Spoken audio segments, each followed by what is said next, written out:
Good evening, everybody, and welcome to a Saturday night edition of Chaos Theater Collective. Tonight, we are bringing you a night of short plays and one acts written by CTC's very own Larry Rinkel, who is a great playwright who hails from Long Island and has written many plays over the course of a very good theatrical career. And I'm not going to take any more time away from Larry, so I'm going to turn it right over to him. Just one quick little update for CTC folks who are watching. As usual, thank you to the cast, thank you to Larry, thank you to everybody who's watching. And please join us next week as we kick off Black History Month with a reading of Top Dog Underdog, directed by King Jones, who is with us tonight. And Larry, take it away. Thank you, Valerie. All right. Thank you, actors. Thank you, all audience members. This is going to be a really, really interesting night for me, and I hope for everyone else. I'm doing basically a retrospective of some of my short plays written on the past 8 or so years, and I don't want to take too much time talking about my career. I'll let the plays speak for themselves, but they're basically divided into 4 groups: Love, Young and Old, New York, New York, Art and Artists, and Food and Eating. And in the chat, you can find a program which will give you a little bit of information, a log line for each play, a roster of the actors involved. And the first part will be 3 little plays about love, young and old, which the first is a semicolon is a double, which is a sort of a little gay rom-com that took first place at the Secret Theater in July of this year, best play. So I hope you like it, and I'll turn it over to my stage direction, Raider Marlo. The setting is the front steps of a high school. The time, a perfect late Saturday morning during spring baseball season. At Rise, Drew, a nerdish teen, is confronted by Connor, the baseball-playing jock he has worshipped from afar. Okay, guys, catch you later. Hey, dude, wait up. Come on, I want to ask you something. What's that, Drew? What do you want? Hey, don't be afraid. I'm not going to hurt you. I've got to get home soon. My mom worries. You're in Kaufman English, right? I don't know, maybe. You know, all right. I sit in the second row and you're 2 rows behind me. Okay, so I'm in your English class. You know that quiz last week? Like, Edna was handing back the papers, and right in front of the whole class, she goes, "Mr. Mahoney, you may be a fine second baseman, but you'll never get to first base in this class." You remember that? Not really. The hell you don't, because you were laughing at me. Wasn't laughing. Maybe it was someone else. Yeah, you were. Katie Hudson saw you and she told me.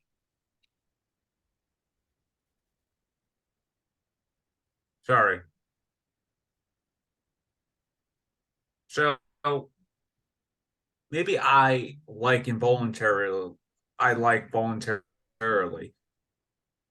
Is that what you wanted to ask me? Because I really have to go. Yeah, well, look. I don't want your mom to have a heart attack if you're 15 minutes late. But do you think you can help me with the semicolon stuff? Just for a few minutes.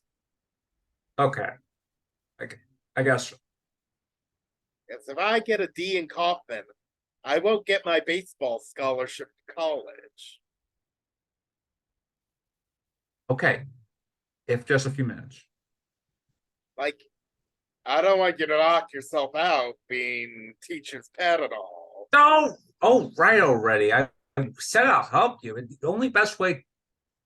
So, best way to describe it, to explain this is this. If you use a semicolon to separate 2 independent clauses within the same sentence,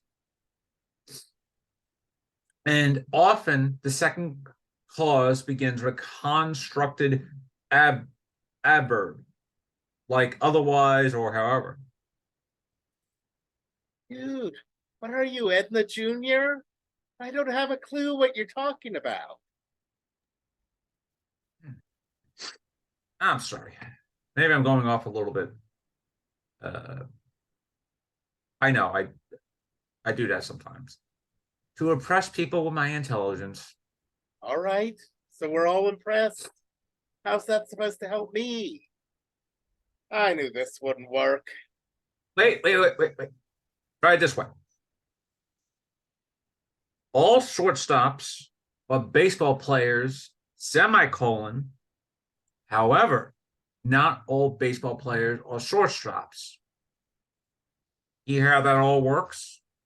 Now you try it. So how about I'm never gonna get an A in English, semicolon, however hard I try. No. No? No. I thought you said it's when you use however. Forget, however, it's not actual words that count. It's more like a pattern, A pattern. a rhythm. A rhythm.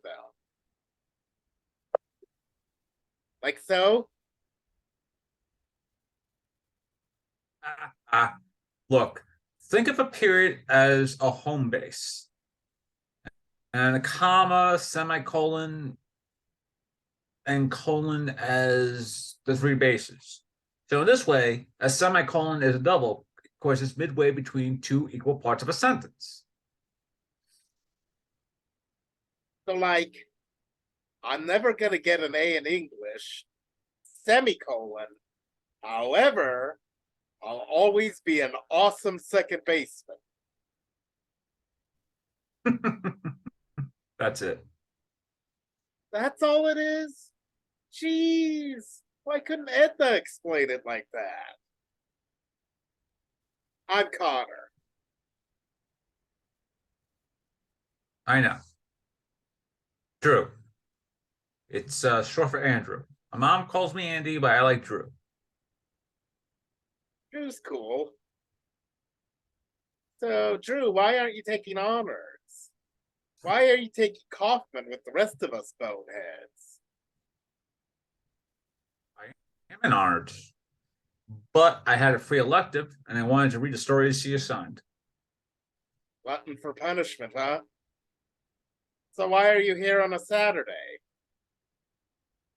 Helping reorganize the library. You? Batting clinic. I wrap the bat too much. It loses power on my swing.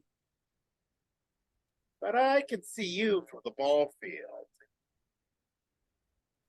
Every time I come to the plate, you're at the window looking at it. I'm sorry. I didn't mean to. I mean, like, it's a free country. If you want to look at me, I guess you could look at me. But it was the same thing when you were in gym with me last year. Every time I turned around, there you were. You're probably at at my me. field of vision. Yeah. You're probably right. at my field of vision. So why are you always looking at me? I really have to go. I mean, are you like, you know, So, is this really why you stopped me? So you could ask me all kinds of personal questions that are none of your business? I mean, you could have asked Kaufman for extra help. You could have gone to learn writing, but you didn't need me.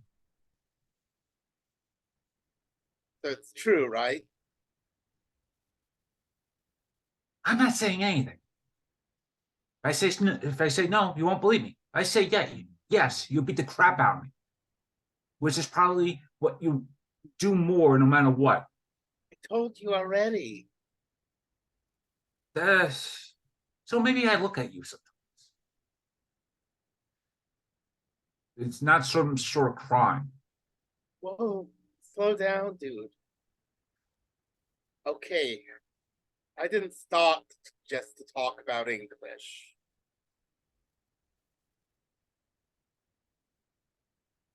If I told you something, you gotta promise not to tell anybody.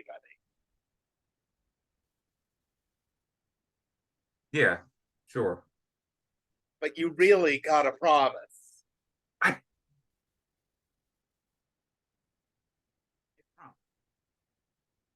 Promise.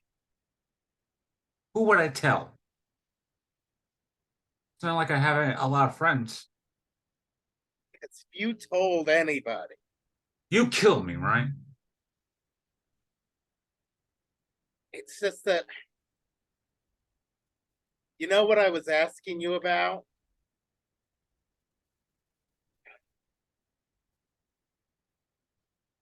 Shit, there it goes. I think I'm that way too.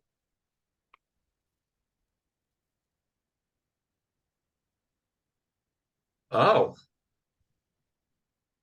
So, I mean, I've been working up the guts for 2 years to tell you this, and all you can say is, "Oh, yeah, kind of.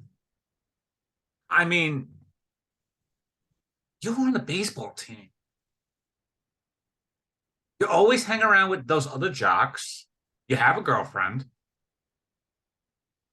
yeah." You remember Rob Serdinsky? Graduated last year on the wrestling team. I used to go to all his matches just to watch his butt dancing around in a singlet. And I don't even like wrestling. So how about you? You ever tell anybody? Your folks?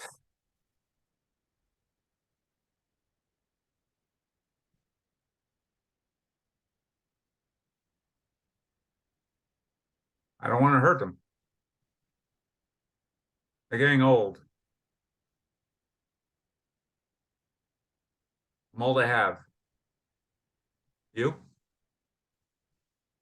My old man ever found out he would kill me. At least now we know. Yeah.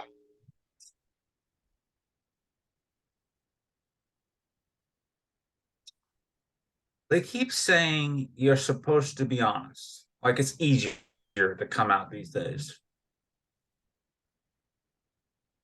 I don't see what's so great about being honest.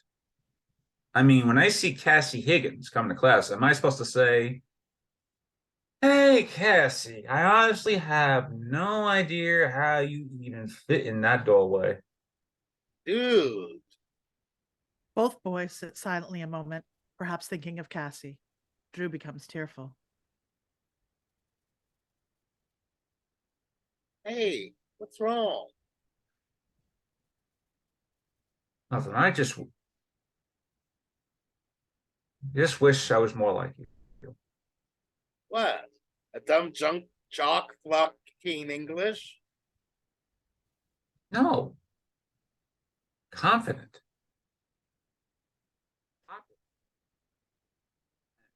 We're not done. Yeah, well, tell that to Edna. I just keep wondering, is it ever going to be better for me? Maybe we just gotta work on your image a little. Take off your glasses. I can't see. Contacts, man. Take him off. Hey, not bad. You know, you're not a bad looking guy. I'm not. Maybe you should let your hair grow out. See how it looks like when it's thick. And who buys your friggin' clothes? My mom. How did I know that? And you don't have to talk so perfect all the time. I mean, if you say someone's gonna beat you up, don't say beat you to a pulp. Say they're gonna beat the living shit out of you. But I bet a guy like you never says shit. I say it sometimes. Say it. I don't know why people have to curse so much. This is silly. Say it.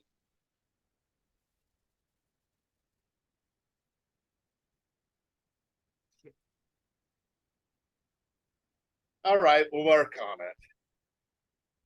And then we gotta start you lifting some weights. Build you up a little. No. I'm not gonna do that. Thought you said you wanted to be more like me. Nothing means going to some gym, people laughing at me. No one's gonna laugh at you.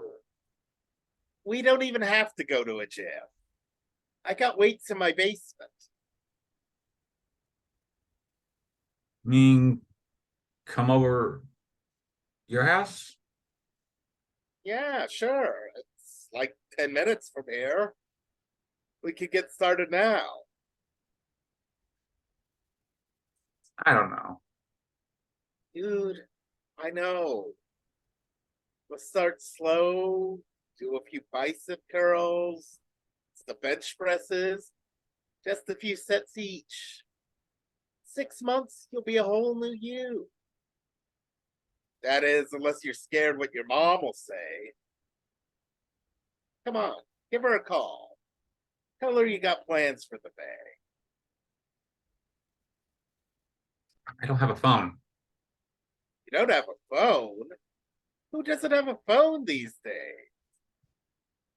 First the glasses, then the hair, now this? Dude, you're hopeless. Oh, Drew come starts to walk on. off. Don't get mad, Drew. I was just funning with you.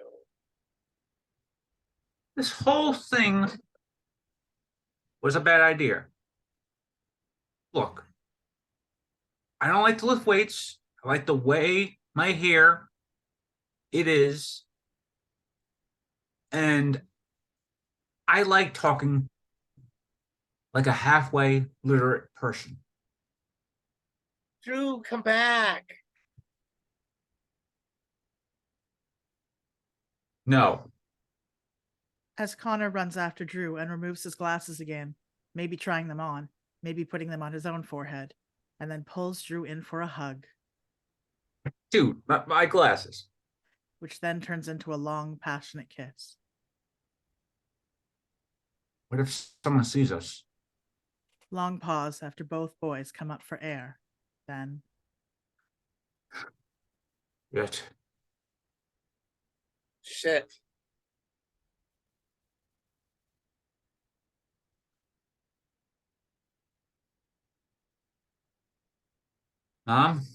It's it's Drew. Still at school. No, nothing's wrong. Going to a friend's house. Someone from school. No, you don't know him.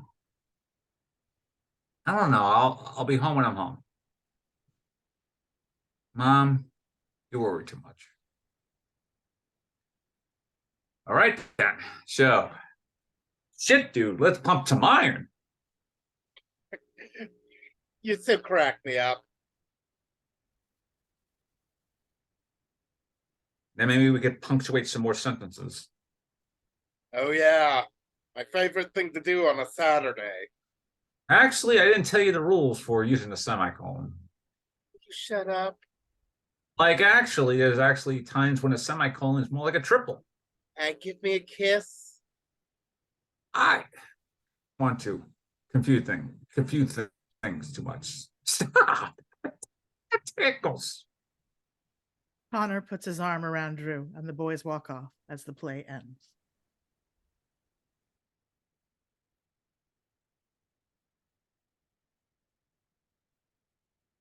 Next, we'll hear a very different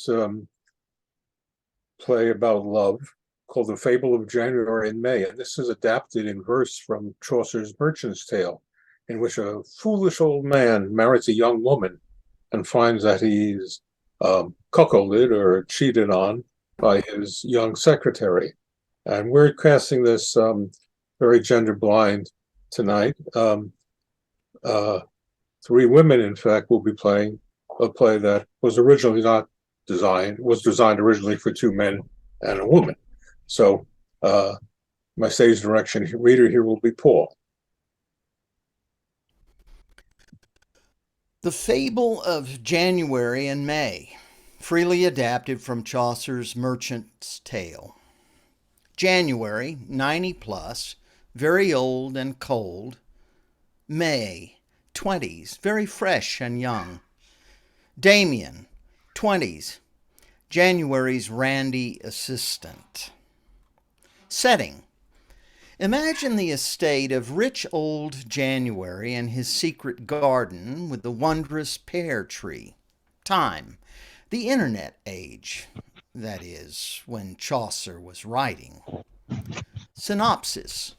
The old and cold man, January, wishes to take a fresh young wife. He finds his aim is complicated by a certain degree of strife.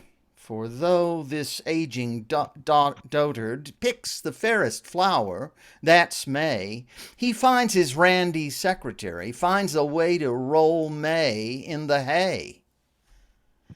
At Rise, January, May, and Damien enter to lively music. Today we've come to play for you the Merchant Tale by Chaucer. And when our tale is over, then we'll pass around the saucer. It's the tale of rich old January and his lovely young wife May. A cautionary tale, we say, why you shouldn't marry past your day. The characters in our play today are limited to three: the lovely May, the old man he, and January's dashing, charming, gay, and handsome assistant Damien. That's me. And now to our tale. Imagine, please, old January's magnificent estate, a mansion, grounds, and servants too, plus a garden that your minds must recreate. Now, January was a rich old man whose movements were as slow as a tortoise. Instead of blood, he had ice in his veins, so you'd think he'd already gone through rigor mortis. His 4 or 5 hairs were white as snow, his skin was dry as parchment, his shin was thin, his chest depressed, his limbs too slim for his garments. He had Parkinson's, Alzheimer's, cataracts, and gout, and 1,000 more diseases medicine's not yet heard about. Now, Damien lad, I wish to read through my face and form a shriveled, and my nimble wife in bed. With respect, sir, that's such drivel. To take at your age a young wife, do you really think that's wise? Though, of course, it's your decision, I don't mean to criticize. But if you take a bride of 20, you'd best be younger than 30. And now that you're 92, well, you're just a dirty old man who's trying to be flirty. I know what they say. He's just like the mug, all frigid and undesirable. A nasty old man whom no one can stand, and nobody finds at all admirable. But you'll find yourself when you reach my age, you start thinking about eternity.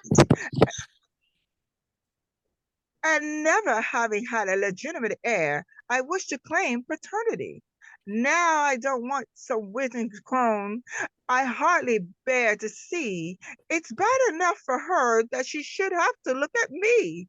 Instead, I want the most luscious, scrumptious, fertile girl in the nation. And that's why it's your job to search for her, both high and low, all over creation. And so I combed the internet. I used all social medias. I friended thousands on Facebook, Skyped hundreds yet. The job was unexpectedly quite tedious. But then I found her, the girl who'd wake the dead. That's me! And that's the girl I bought for old January's bed. Oh, lovely May, oh, fresh and gay, to see her an everyday joy, such firm and perky breasts, such thighs and all the rest. It's said last year she actually posed for Playboy. With such a lovely heavenly beauty can I perform my husband's duty. Run, Damien, fill my prescription for Viagra. She's truly a mirage, even more beautiful than the Taj, which everybody knows in India is actually Accra. He's a nice old guy, and he's loaded too. But he really wasn't good at all in bed. He tried his best, A for effort and the rest, but his old little thing kept drooping its little head. He was stumbling, bumbling, mumbling, grumbling, crumbling, fumbling, hit or miss. Despite at least a dozen tries, he couldn't find my clitoris. Well, I'm sure you've got the idea by now since I'm running out of rhyme. But once a guy hits 90, he can't shut up a girl worth a dime.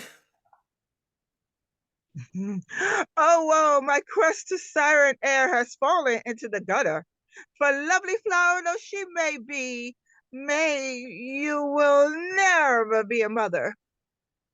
But then that guy who brought me here, I've seen him by the pool in just a Speedo, with a bod like a god, and what looks like quite a rod. Well, I'm guessing he's exactly what I need-o. So, Damien, where the hell could he be? As it happens, all of a sudden I'm sick in bed with a fever, chills, a runny nose, and a temp of 103, sore throat, muscle pain, a cough, and an aching head. So I asked my doctor why I'm sick. In fact, I sent him an email. He replied there was no doubt what my symptoms were about. There was no question. It was lack of company female.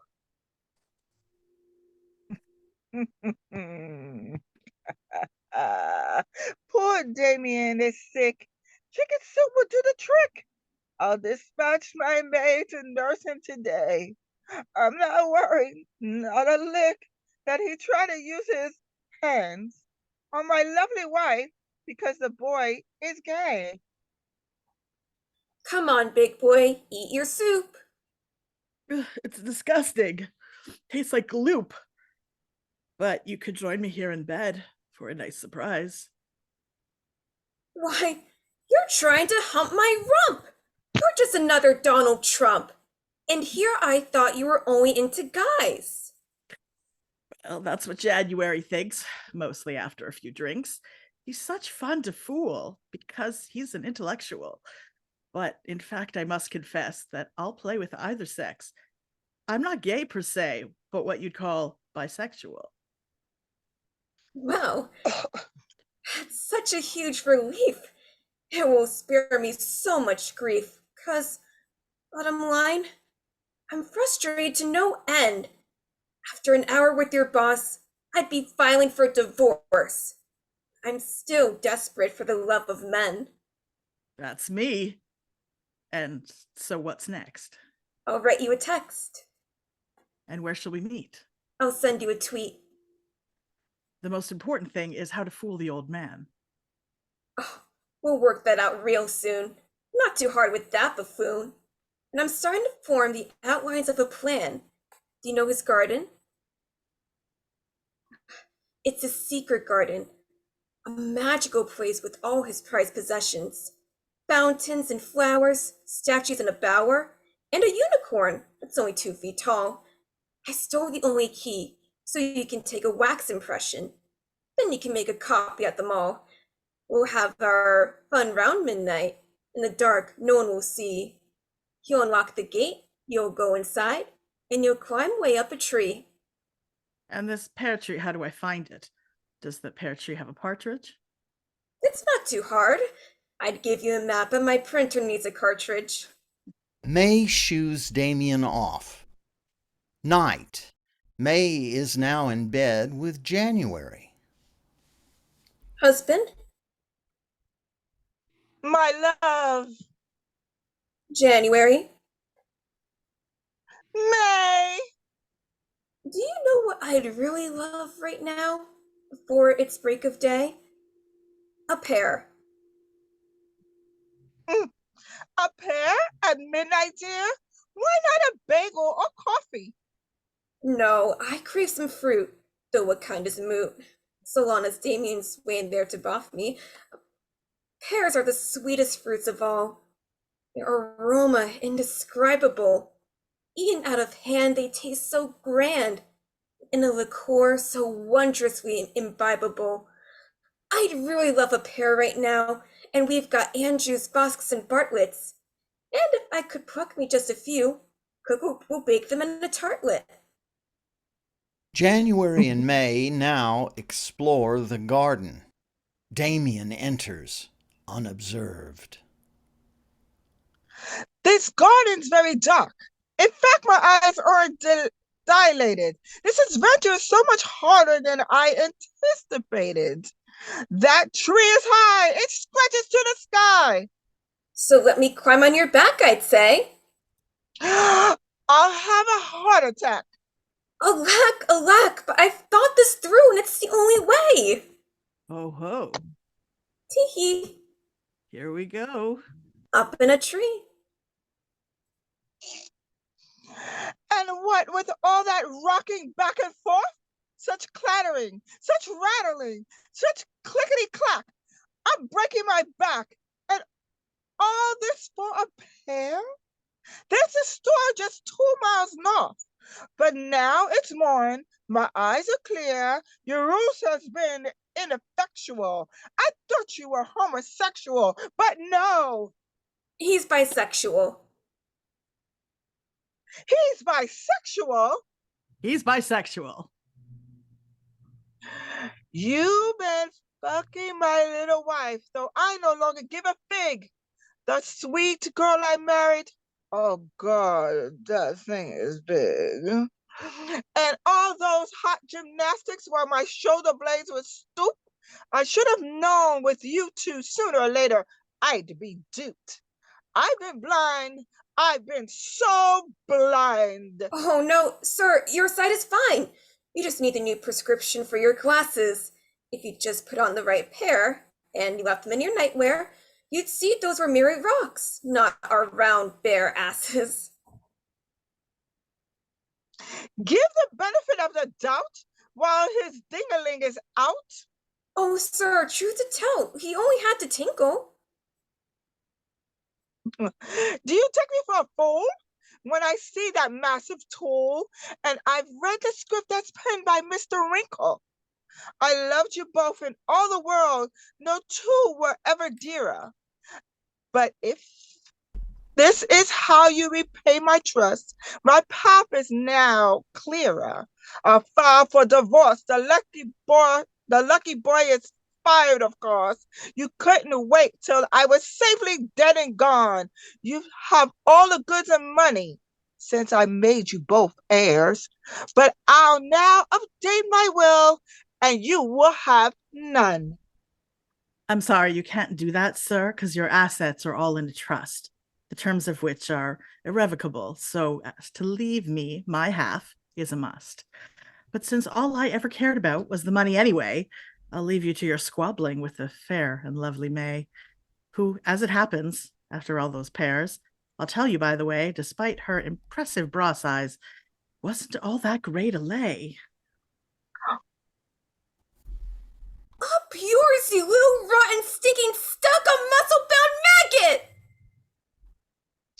Whatever you do, don't you dare rhyme that too. I suggest whatever thought you had, just bag it. My husband, can you please forgive? It's you with whom I wish to live.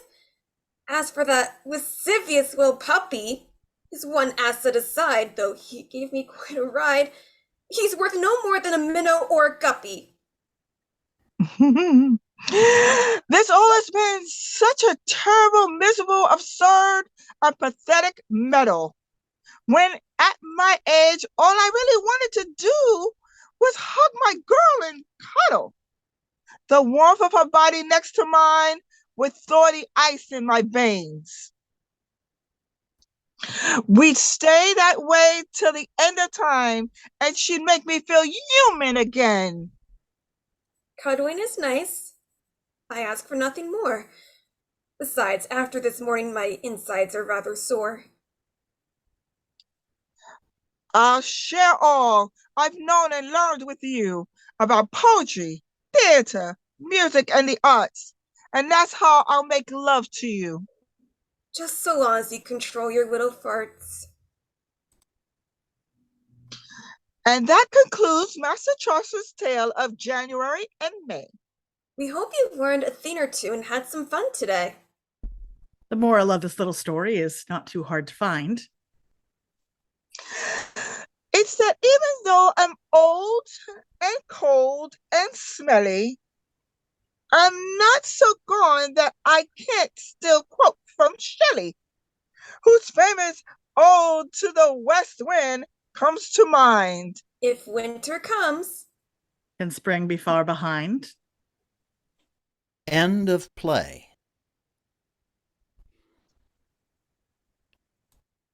We next turn to a play called Brian's Poems, which is loosely based on a high school classmate of mine who died of AIDS in the early 1990s. And his master's thesis of creative writing was deposited in just two places, Stanford University and also the University of Sao Paulo in Brazil, which will explain the setting.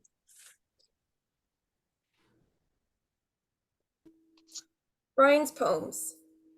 Characters. The old man, about 70 to 72. The librarian, middle-aged, any gender. Brian, the ghost of a man who died at 36, but who looks like the boy of 17 that the old man remembers. The setting is the reference desk at the main branch of the University of Sao Paulo Library. The time, a Friday afternoon, 4:50 p.m. Not that we have to be exact, but let's say the play takes place in roughly 2018, which means Brian and the old man would have been born in 1948, and Brian would have died in 1984 at the height of the AIDS epidemic during Ronald Reagan's first term as president. This play is written in fond memory of Brian Frederick Gumkowski, Island Trees High School, Levittown, New York, class of 1966. At Rise, the librarian is seated at her desk. Oh, thank God, what I went through to get here. We close in 10 minutes. No, that's impossible. It's supposed to be open until 9. 5 p.m. on Fridays. Oh, shit. Shh. Oh, no shit. How did I get this wrong?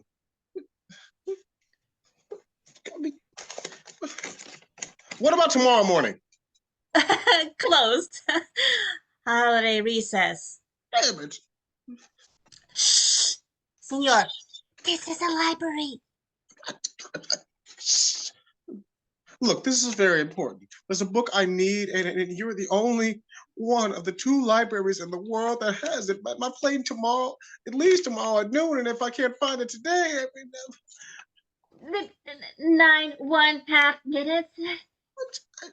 Okay, you see, the other library in Stanford, California, where they only give access to the university community. So I've been thinking of this for the past 13 years. When I first learned of this book's existence on the internet, I finally decided I'd take the plunge. And now you're telling me that I only have 9 minutes and 20 seconds to find that book and read it? But, senor, the stacks at the University of Sao Paulo Library are like gigantic, intricate maze, where the people have been lost for 6-7 hours and merely taking it wrong turn. At best, you would read 9 minutes and 42 seconds simply to find this book. And then, how could you read it? All visitors must exit 5 minutes before we close. I'll run. Not in the library. I just want to photograph the book on my phone. Can I just photograph it on my phone? I mean, 3, 4, 5 minutes tops. But that would violate the copyright, and you cannot do an entire book in 3-4 minutes. 48 pages. I'll click fast. I'll click fast. It's a book of poems, a master thesis by a high school classmate of mine. Please, Brian Klimkowski. He's now dead. Most unfortunate, Senor. You may return Monday at 8:30. What would I do here all weekend? My plane to Columbus, Ohio leaves tomorrow. Surely you can be just a little bit flexible, please. Loser. Huh? What? I simply said I am sorry. You may return Monday. No, you called me a loser. No, I called you a loser, asshole. Now you're calling me an asshole? Shh, Senor. You are the only one who has used that word. We do not tolerate such language at the University of Sao Paulo Library. Okay, I know that what you just called me. No, Senor, I did not. Okay. No, I did. Also a fuck up. You've been a fuck up since the day you were born, probably earlier. Can't even get to the library in time to look up the only copy of my book except the one in Stanford. You can't look up either. The plane was delayed 3 hours, then customs, baggage, the traffic. Excuses, excuses. Ryan? Shh. 8 minutes. And who is Brian? Sorry, What are you doing in Sao Paulo? You're dead. And you don't shush me. Of course I'm dead. Keeping my book company. I figured you'd turn up sooner or later. But you're still 17. You wouldn't want to see me at 36. Senor, I do try to maintain my appearance, but I am somewhat older than 17, and flattery will not persuade me to keep the library open. Okay, no, not you. I meant Brian. Senor, there's no Brian here. Yes, there is. Yes, there is. No, there is not. 7 minutes and 15 seconds. Can I at least explain? Good luck with that. You see, Senora Gamboa, is it? Have you ever been in love? Senor, I am a librarian. 7 minutes. I can tell time. You sure about that? I am going to ignore you. First, you want to explain. Then you want to ignore. Senor, you're not making sense. It's complicated. Not really. This is not something I can tell many people. It's in fact rather embarrassing. But perhaps you should consult a psychiatrist with all these hallucinations. Now that is a fantastic idea. Shut up! Not you. No, seriously, not you.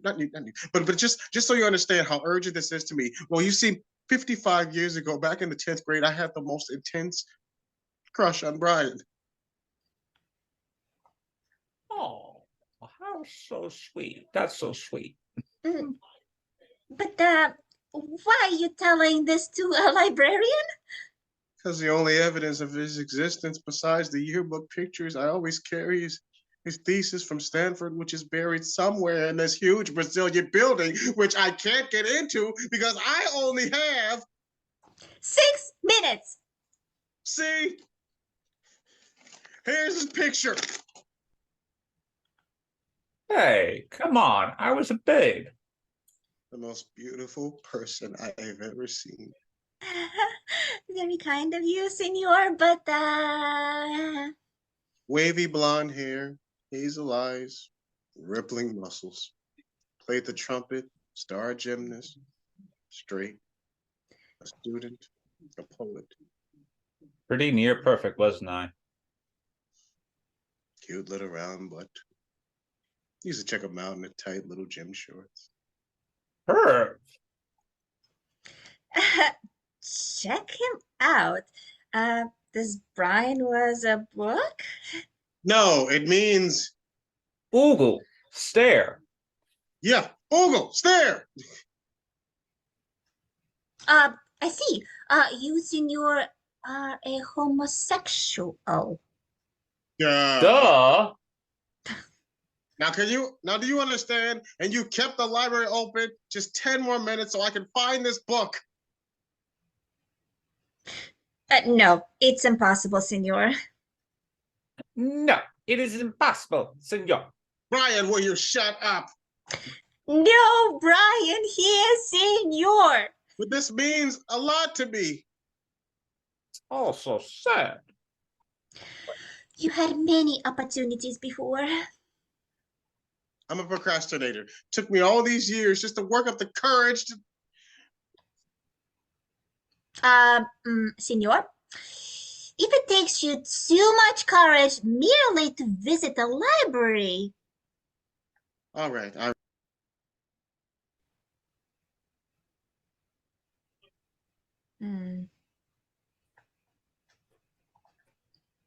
Heart of stone. Shut up, Brian. Senor, no, Well, thanks anyway. Total waste of time and money. Loser. I'm truly sorry, senor, but rules are rules, and I must now set the night alarm. Come back on Monday and allow yourself at least 4 hours in case you get lost. Hey, shithead. Third drawer, right side of the desk. What the fuck? Does the librarian know? She's just jerking me around. Did she read your book too? Nah. No one has ever noticed my book since it was deposited here 40 years ago. You're the only idiot stupid enough to look for it without checking the library hours. How did I get here? Duh! Shit, now I really got only 3, 4 minutes. Oh shit, my phone's dead. No. Moron, forget the phone. Turn to page 21. It's between 20 and 22. It's the acolyte. Read, asshole. The old Brian. man reads in silence. He is surprised and touched by what Brian has written about him.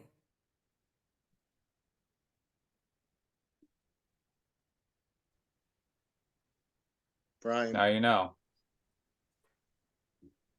thank you. I worshipped you, Brian.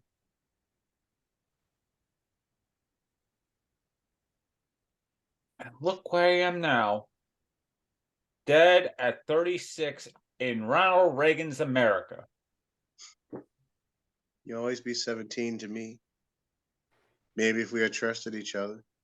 Then maybe, John, we'd both be dead. Now, put that book in your bag and get out of here before she comes back. Want to set off the alarm? I already checked it out. You know, Ogle stared. Will I hear from you again? Maybe when you're dead. But it's not all that it's cracked out to be. Really boring. Never ends. Now get moving. The old man exits, leaving behind a call slip from the book as the librarian returns.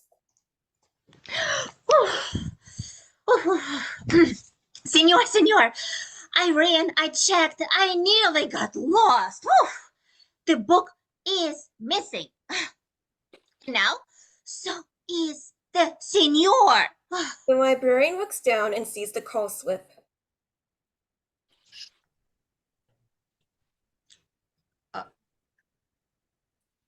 End of play. Okay. Hey. Hey, we move now back to the United States and New York. A series of short plays about New York City. These first few are very, very short, 1 minute to 2-minute plays. 3 short plays first, which I call In a New York Minute, The Big Apple, and I Love New York. In a New York Minute. At Rise, the man, Sid, and the woman, Helen, are stuck in insane New York traffic with a cabbie behind them. Albert Einstein as his passenger. Green light, Sid. It's been green for less than 1 second. That's why they call it a New York Minute. Time between the green light and the horn from the cab behind you. Will you move the damn car already? I can't go anywhere. The guy in front of me isn't moving. So now you honk your horn. That's rude. Red light again. Now the guy in front is moving. 5 inches, so step on it. I've got no place to step. I believe I can be of help here. Albert Einstein? But you're dead. Detail. You'll see. According to special relativity, there is a phenomenon called time dilation, which explains why in New York, a minute is shorter than anywhere else. I don't get it. I don't get it myself. It makes sense to me. So then how long is a New York second? Shorter than the Big Bang. Adieu. Let's just get out of the car and walk. Probably guess the faster. Like in a New York Minute.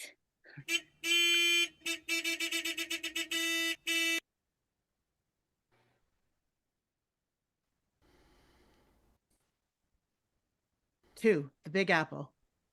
In the Big Apple, a tourist and a New Yorker are walking the streets of the Big Apple. So, why do they call it the Big Apple? How the fuck should I know? I mean, as fruits and apples go, apples aren't big as some. Watermelons, cantaloupes, cassavas. Well, no one would go to the Big Apple if they called it the Big Cassava. It's the same as that company that makes the iPads and iPhones.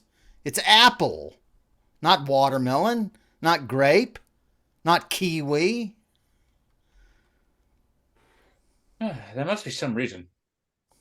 Why don't you Google it and let us know? Oh, yeah, I'll look on it on my Apple iPhone. You do that. Well, I can't read it word for word because this is a play and there are copyright laws. Just give me the gist. Well, says here,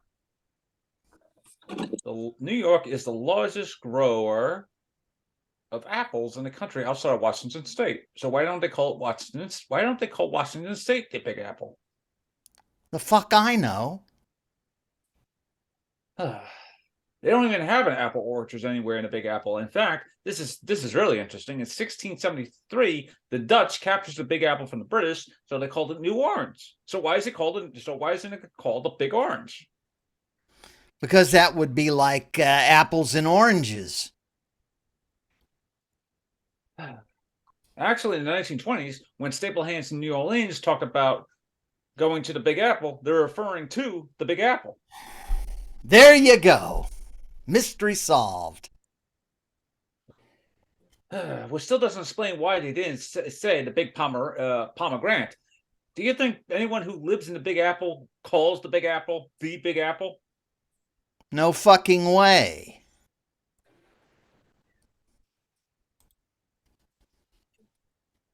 Three, I Love New York. At Rise, 3 New Yorkers, an actor, dancer, and business person, sit or stand randomly on stage. My landlord just raised the rent 250 and the place is still crawling with roaches. Now with this COVID thing, they closed down the Japanese on 9th and 46th. which was the only place in town with a decent tempura. There were signal problems on the A at 59th Street. I was lit again. I almost got fired. I hate New York. I hate New York. I hate New York. Why did I move here? Why did I come here? Why was I born here?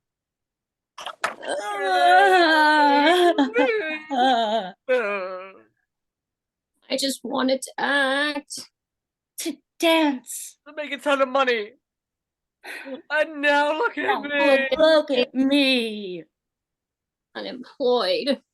In debt. Afraid of the virus. I'm sorry. I'm sorry. I'm sorry. Maybe tomorrow will be better. The sun'll come out tomorrow. I hope so. I hope so. Just don't sing. Oh my God! You want me to audition for Hamilton? New York City Ballet is happy to offer you a place at the Corps de Ballet. Please confirm your acceptance as managing director of our West 79th Street branch. It doesn't take much. It doesn't take much. It doesn't take much. I love New York.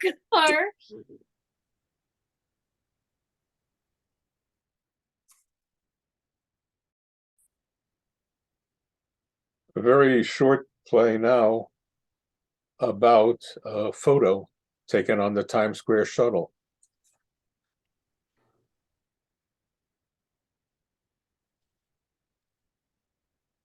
I could have walked from 20th to Union Square to get the A, C, or E more direct.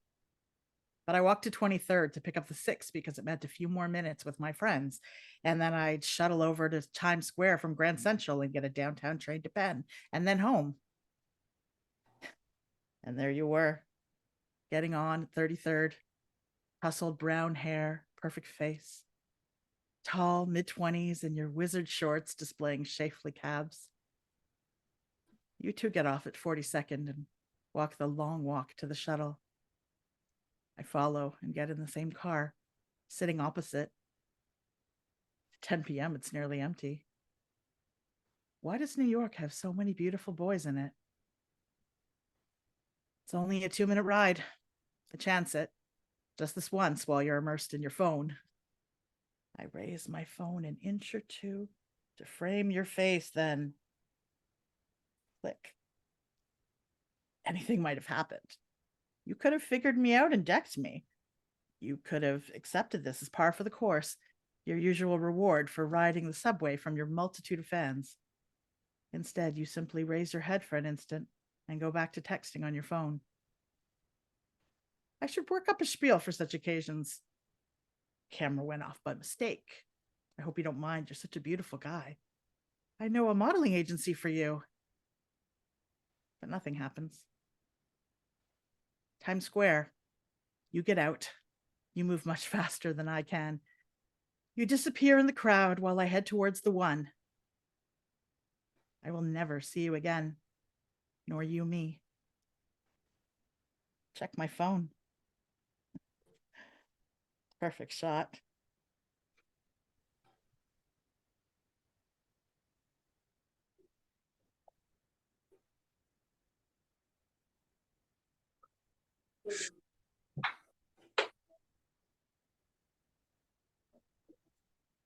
Okay, I think I'm still on the Zoom. I'm having a little issue with Zoom right now. I'm sorry.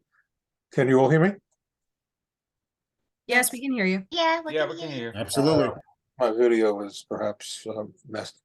But the last play in this before intermission is a longer play called The Flying Dutchman Boards Staten Island Ferry. It's about opera, two boys, a big boat. This play, in fact, will be seen at the Secret Theater in Queens, Woodside, Queens, next month around this, between about mid-February to mid-March. So I hope you come see a full production.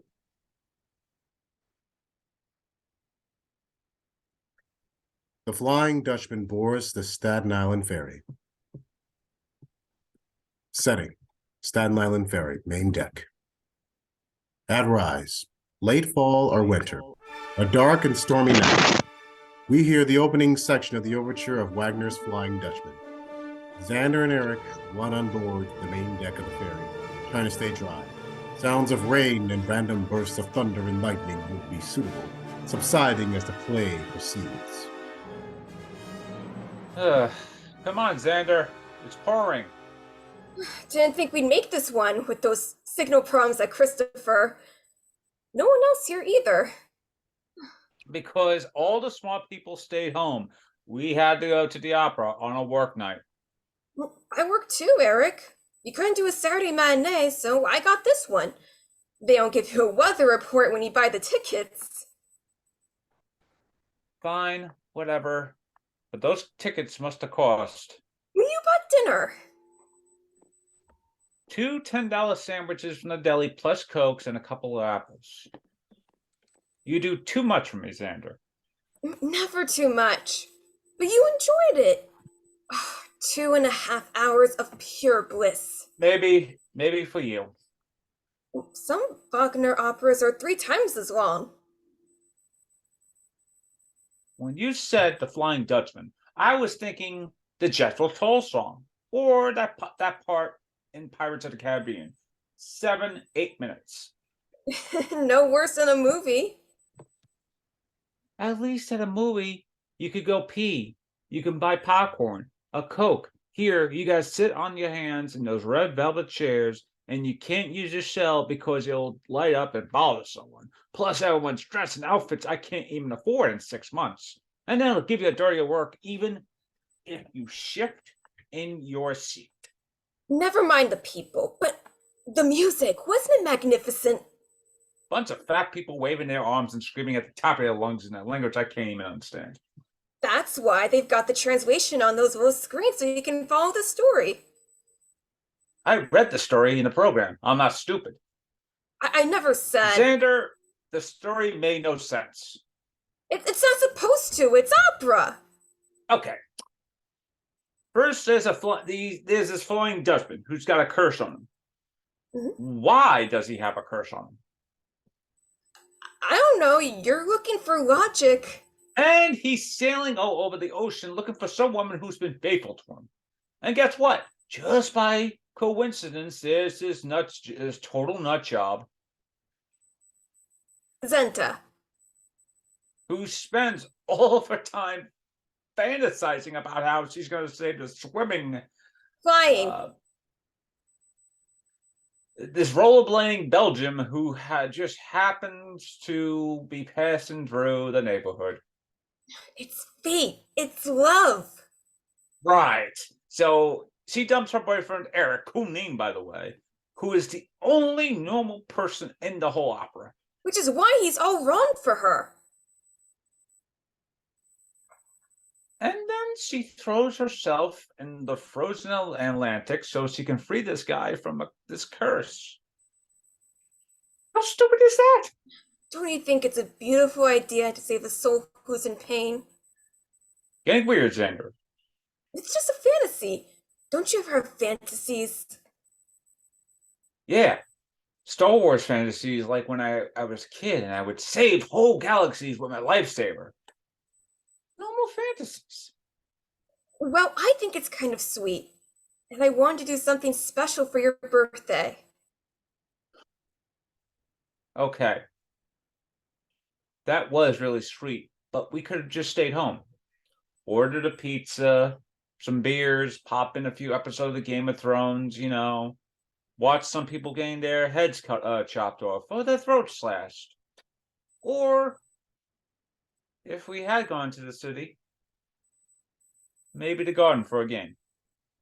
We could go to a game. Yeah, you wouldn't like it. Why don't you try me? I want to like what you like too. Xander, we've gone out 4 or 5 times. I mean, I like you. I really do. but this fancy Columbia BA, but you're a fancy Columbia BA in college. You're this fancy Columbia BA in theater. And I'm just this ordinary kid from New York. I can educate you. I don't want to be educated, Xander. I mean, I'm just a sloppy jock with no money who happens to have a little fun and not get romantic and serious all at the same time. So, why'd you ever go out with me? Because you were sweet and cute. And when I was serving you, you didn't hit on me. Instead, you drew these funny faces on charge slips and put in your phone number. Plus, you took good. I always flip the hostess $2 so I get one of your tables. She knew. So I took a chance. I thought I was going well. Look, Xander, I was flattered you asked me out. I mean, here's this hot, good-looking guy who maybe saw something in me more than I see in myself. That sounds good. So first, last summer, we went to the beach. I like that. And then the museum, and then that Japanese film. Tokyo Story. Which was boring, which was slow and boring. I wanted to gouge my eyes out. One of the greatest. And the ballet, tickets must have cost a fortune. Not that much. It's like you're trying to pressure me by spending all this money. I'm not trying to buy you, if that's what you're implying. Okay, maybe a little. You're not a boyfriend, Xander. You're a tour guide. Look, this isn't working out for me. I'm gonna go to the lower deck, and I'm gonna go to the lower deck for the rest of the trip. I'll go with you. No, I have to be by myself. Be careful. Those decks are slippery. Hey, I got us tickets for La Boheme next week. Saturday matinee. The weather is settling down. Music, the love theme from the Dutchman overture. Dutchman, from the shadows, face shrouded at first. That didn't go too well, did it? Who are... Did you hear us? Everything? Of course, every word. Well, you maybe shouldn't eavesdrop on people's conversations. Sound carries. So, Xander, you care a lot about this Eric, don't you? I adore Eric. But there's not much in common. I thought there was. Not that it's any of your business. Isn't love enough? Only in opera. And in opera, most lovers die off at the end anyway. The few with happy endings. Turandot, Marriage of Figaro. You don't see all the fights about who takes out the garbage or changes the kids' diapers. You know a lot about opera. Who are you anyway? Oh my god. You live on Staten Island too? No. Passed by a few times, but mainly I travel the 7 seas, with a break every 7 years to find the faithful companion who will release me from my curse. How'd you get on the ferry? We didn't see anybody. My crew bound my ship to yours with grappling hooks, just as in the opera. I don't see any ship. Weightless, invisible, except me to you. But this makes no sense. Opera's over. You jump into the sea with Zenta in your arms. The curse is lifted, curtain calls, standing ovation, audience finally gets to pee, and then they all go home. Brooklyn, Jersey, whatever. It didn't work out with Zenta. Your buddy was right, total nutcase. So I took her back to her father. She married her Eric, and since then I've been sailing another 200 years looking for someone else. I know it's hard to find people, especially in New York. Everybody's so fake. Hard everywhere. There was Ascension from Singapore in 1915, Purnima from Mumbai in 1979. Both got cold feet. It's always the same, I'd really love to help, but I tell them life's not all it's cracked up to be, but they'd never buy it. And you've been doing this every 7 years for how long? Can't remember at this point. I'm at least 500 years old, so maybe there's some dementia. So what do you do with yourself? Read Marcel Proust, work out, crossword puzzles, surf the net. No one to talk to, very bored. Okay, so maybe the Earth is 70% water, but once you've seen one ocean, you've seen them all. So sad. They say loneliness is one of the biggest health problems for the elderly. Honestly, I wish I could help, but other than chatting on the trip... Actually, you can help. You know the story. Whoa! I'm sorry, but I don't think so. What happened to a beautiful idea to save a soul who's in pain? It's just an expression. Besides, you're supposed to find a wife, not a gay theater major. Gender roles are becoming more fluid. I really can't. I gotta go to work tomorrow. Call in sick. What if I just gave you a kiss and you turned to a handsome prince? Wrong story. Look, I'm sure you're a nice guy, but to be honest, you're not really my type. There's a big age difference, you need a haircut, your breath stinks. You travel the 7 seas 400 years when you can't shower or shave or even brush your teeth. At 23, I was pretty hot too. You mean I should sacrifice my life for some opera character I don't even know? Basically. Jump off the ferry into New York Bay? Do I have to spell everything out? So what's in it for me? You millennials. Always me. Never thinking about anybody else. Just think of the satisfaction of performing a good deed. So as you're falling off the ferry 10 minutes from now to a cold, dark, watery death, imagine the momentary beam of glory on your face, knowing you've redeemed a tortured soul. I think I'm a pretty generous person. I give to charity even though I can't itemize. I even give $1 to the guys on the subway. You're asking a lot. I know you've got it rough, but I'm sorry I have to turn you down. Then I have no choice but to travel the seas another 7 years until I can try again. It doesn't sound so bad. You have job security forever. I have my life. Win-win for both.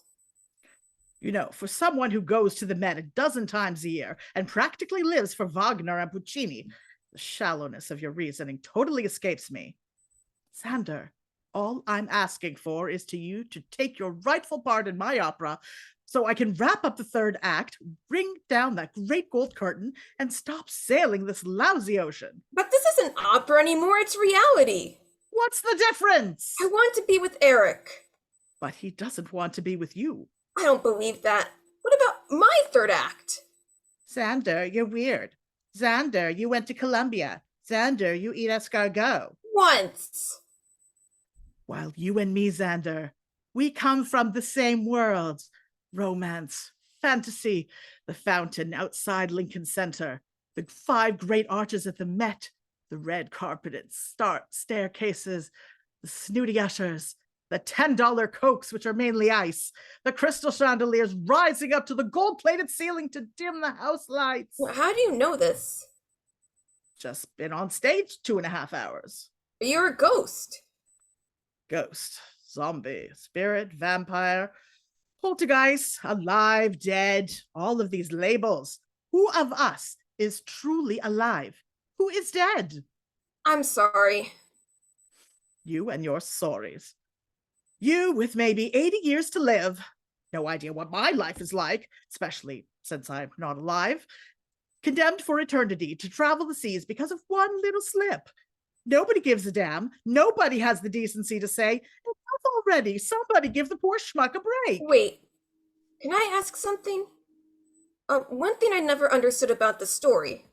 Xander, you're not supposed to understand the story. It's opera. I know, but what was this curse all about?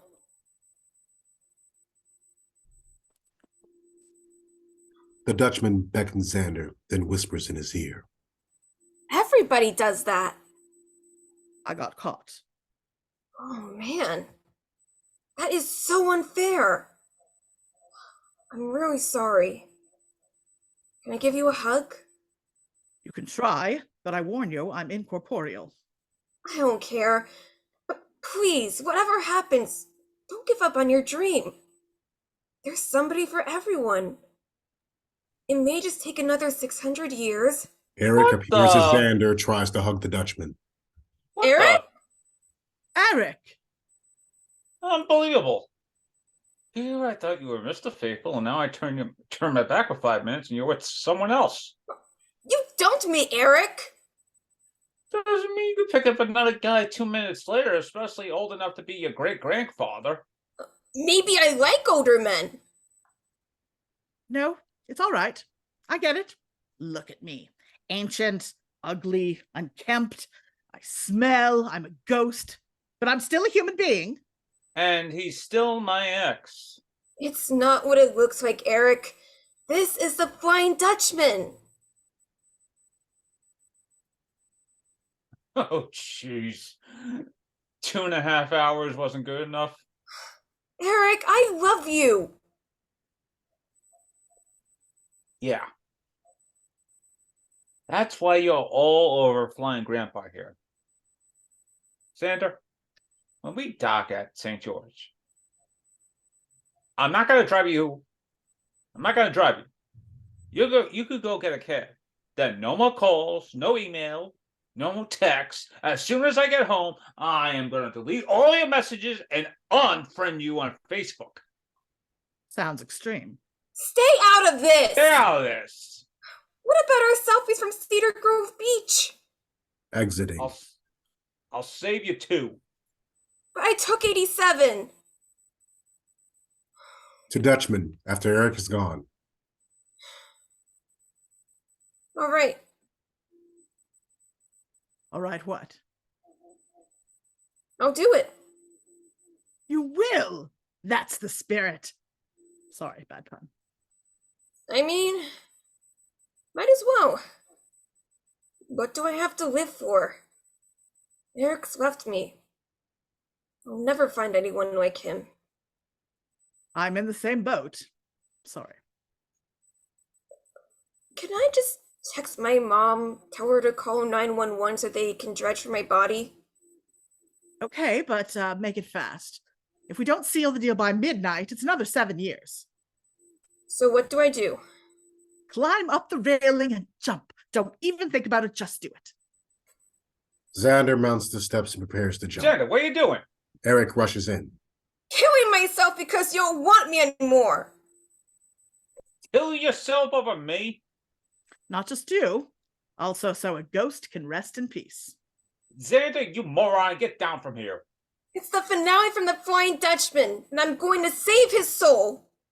You are beyond weird. Not weird. Noble. Heroic. Self-sacrificing. Wagnerian. Weird. Okay, weird. Okay. Here goes. 5 minutes to midnight. 1, 2, 2.5. Hold up. You just told me do it. Don't think about it. No, wait. The music. It's now in a major key. And look, the rain stopped. The moon is out, really bright tonight. So does that mean... Apparently, it was enough that you were truly willing to sacrifice yourself. We never understood that part of the story before. I never understood any of this. So I don't have to jump into the harbor? Good thing we found out in time. Yeah, really. Then I better text my mom again. She worries. Listen to that music, ebbing and swelling. Isn't it magnificent? The end of the opera. The curse is lifted. I'm dying. That Wagner takes forever, but man, could he write an ending. So you're really dying? Awesome! I never killed anybody before. Trying to shake hands with the boys. For a beginner, not bad. Thank Trying. you. All right. Both of you. All right, come on, bring it in. Come on. Sorry about all this before. Don't mention it. Eric, he's dying. Isn't it wonderful? Weird. Really classy lighting, too. No one does tech like the Met. And what an orchestra. And here we are at St. George, right on time. So, boys, in the 2 minutes I have before the opera ends, do you two also want to make this a happy ending? Eric? Xander? I'm sorry. I'm sorry. I never thought you'd come back. I thought you would kill yourself. Yeah. Well, how about I cancel out Bohem and next week we just do Game of Thrones? You'll love it. It'll make less sense than the opera. Xander and Eric embrace. They exit as the Dutchman blesses them, and we hear the ending of the Dutchman overture. Hey, guys, you can charge the pizza and beer to me. Aren't they cute? Nothing in common. It may not last, so why are they even getting together again? Don't ask. It makes no sense. Doesn't even matter. It's opera.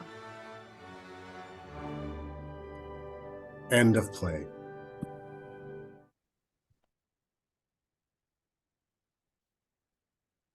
Intermission.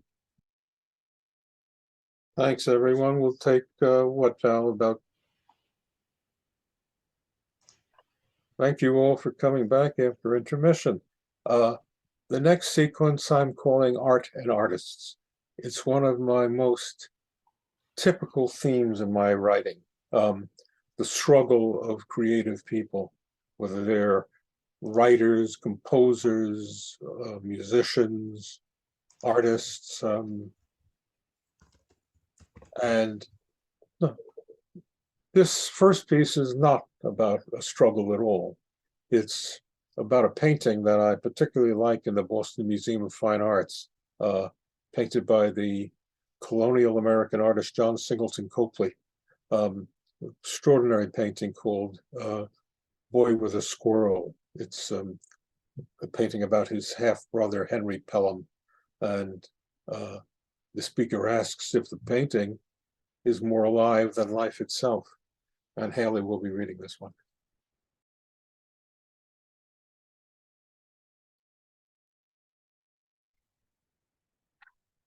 I always make sure to visit you. You sit there, silent, lips parted, with your fine brown hair, your dark velvet jacket with the pink silk collar, your white ruffled cuffs, your right hand holding the golden chain that keeps your little pet squirrel from running away, while you gaze dreamily into space, thinking, who knows what? I cannot see your right profile. Maybe you're hiding a birthmark or a mole. I will never know the sound of your voice or the name of your squirrel. I call her Daisy. If you have straight or crooked teeth, if you can sing, if you're athletic or clumsy, if you're a righty or a lefty, or if you're bored out of your mind holding the same pose for 250 years. And just what are you thinking about? My younger brother, obsessed with hockey. The pimply blonde kid who mows my lawn, the checker at Pathmark with the nose ring whose vocabulary is limited to, how's it going? Have a nice day.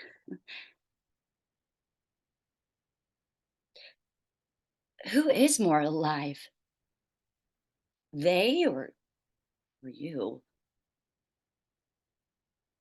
I stand before you 10, 13 minutes, then I head upstairs to the Japanese or the Gogan. I have a bite at the restaurant. I buy something unnecessary at the shop, and then I finally catch the E back home to Copley, while you wait patiently for my next visit. You and Daisy, the squirrel, on her little gold chain. Or do you? I exit into the cold Boston sunlight, wondering if each night after feeding Daisy and letting her do her business, you change into your sneakers and jeans and then head out for McDonald's or a slice, shoot some hoops with your buds, maybe smoke a joint, watch the latest Walking Dead, check your Facebook, take a shower, shave or pretend to shave, and maybe play with yourself while dreaming about that cute little Renoir and the Impressionists. I bet that's who you're always thinking about. Also, you can dress up again for tomorrow's opening in your dark velvet jacket with the pink silk collar and white ruffled cuffs, always at your desk on time. You and Daisy, your little pet squirrel, never letting on if you miss me as much as I miss you.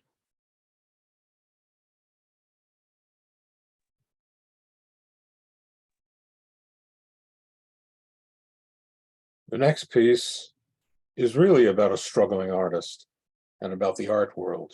And in it, you'll see a struggling artist who wishes to sell just one painting to justify her existence. And a little bit here about the art gallery world and the cutthroat nature of collecting. Just one. The Valerie de Silva Gallery. For the purposes of this play, all art, especially Sam's, is imaginary. At Rise, Sam enters carrying a portfolio which he leans against a wall. She picks up a prize list from the desk and walks up and down, commenting on several works of art. Shit. Shit. More shit. This is such shit that it makes that piece of shit look like a fucking masterpiece. $15,000 for this piece of crap? You gotta be fucking kidding me. Yes, I have 3 of those new Ortiz encaustics, each 18 inches square. I can give them to you for 10,000 each, or 25 for the group. Oh yes, they definitely form a triptych. Really shouldn't be broken up. Discount, Simon. I love you, but already I'm taking a bath on these. Shit! I'm sorry, Simon. You never know what's going to walk in these days. All right, I can do 22.5 we pay in full today, but you have to act fast. I have someone else very interested. You're the director? Steven email you the JPEGs. The so-called Valerie de Silva? Excuse me, I'm on the phone. I'm sorry, Simon. I can hold these till 4. Otherwise, my other collector. Right, you too. Ciao. Yes, can I help you? Yeah, well, after what I'm seeing here, it's more like, can I help you? You'll have to excuse me. I'm very busy. Yeah, that's what they all say. It's not like I'm asking for 65 hours of your time. I just want you to look at some of my work. Because in case you haven't figured it out, I'm an artist. Yes, that's what they all say. If you're looking to submit, just wait 10 minutes for my assistant and he can explain our policy. Yeah, well, I'm busy too. Yes, I see that. All right then, but just briefly. All submissions must be made through our website with 5 to 10 high quality JPEGs, a resume, and 2 letters of recommendation. I can give you 1 letter of recommendation right now from me. No, I don't think so. Look, you submit your application as we require, and then if we're interested, we'll notify you in 3 months. But no walk-ins. But I'm here now. What better time than the present? Look, Miss Dipple. Samantha Dipple, but you can call me Sam. Miss Sam. I don't want to call security, but I mean... Whoa, wait a minute, lady. I bring you some works of art that could totally put this place on the map, and you act like I'm some kind of a criminal? No, of course you're not a criminal, but I assure you, you're very much on the map already. I mean, what do you want with JPEGs when I can show you the originals in the flesh? How can you tell anything from JPEGs? It's like listening to a CD, not live music. It's like watching a movie on a computer, not a big screen. It's like making love when the guy's wearing a rubber.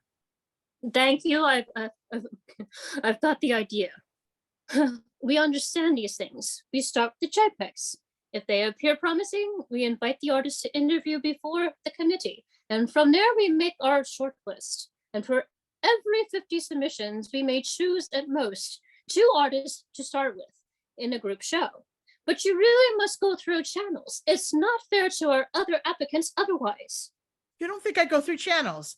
For years, channels, nothing but channels. I send these places JPEGs, resumes, all the crap, and what do I get? Nada. Zippo. Upkiss. It's like their way of giving you the finger. I'm sick of it already. Yes, but it's the right way to do things. And it may be just a matter of finding a gallery with the right program. Program? What program? If you don't take a look at the stuff I've brought right now, I'm going to take this knife and plunge it through my jugular vein. With that little thing? Well, all right. So I'll put a nick in the tip of my finger. I mean, how long does it take to make a decision? I can go to any gallery and in 10 seconds, I know if the stuff they're showing is any good. Of course, 99% of the time, it's all shit. Except your stuff is 99.9% shit, which is why I chose this place. I figured it was an easy in. Well, I had never had a compliment quite like that. Please.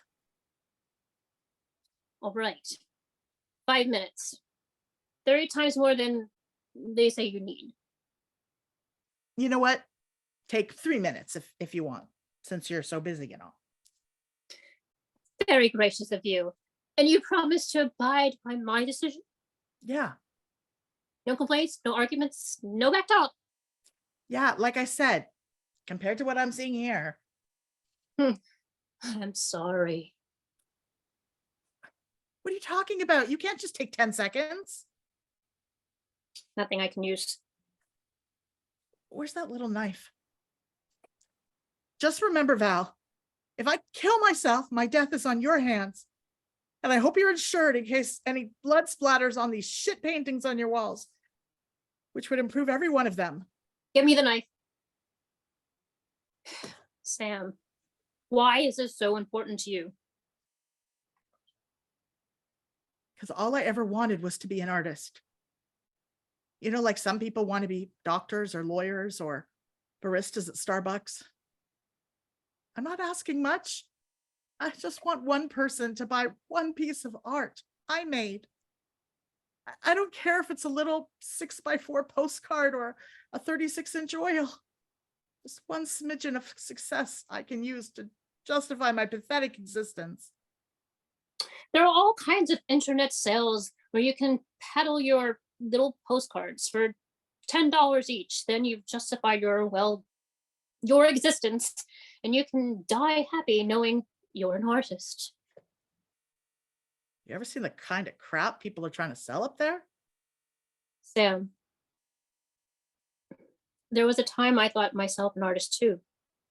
But I finally realized I'd be better off helping people with real talent.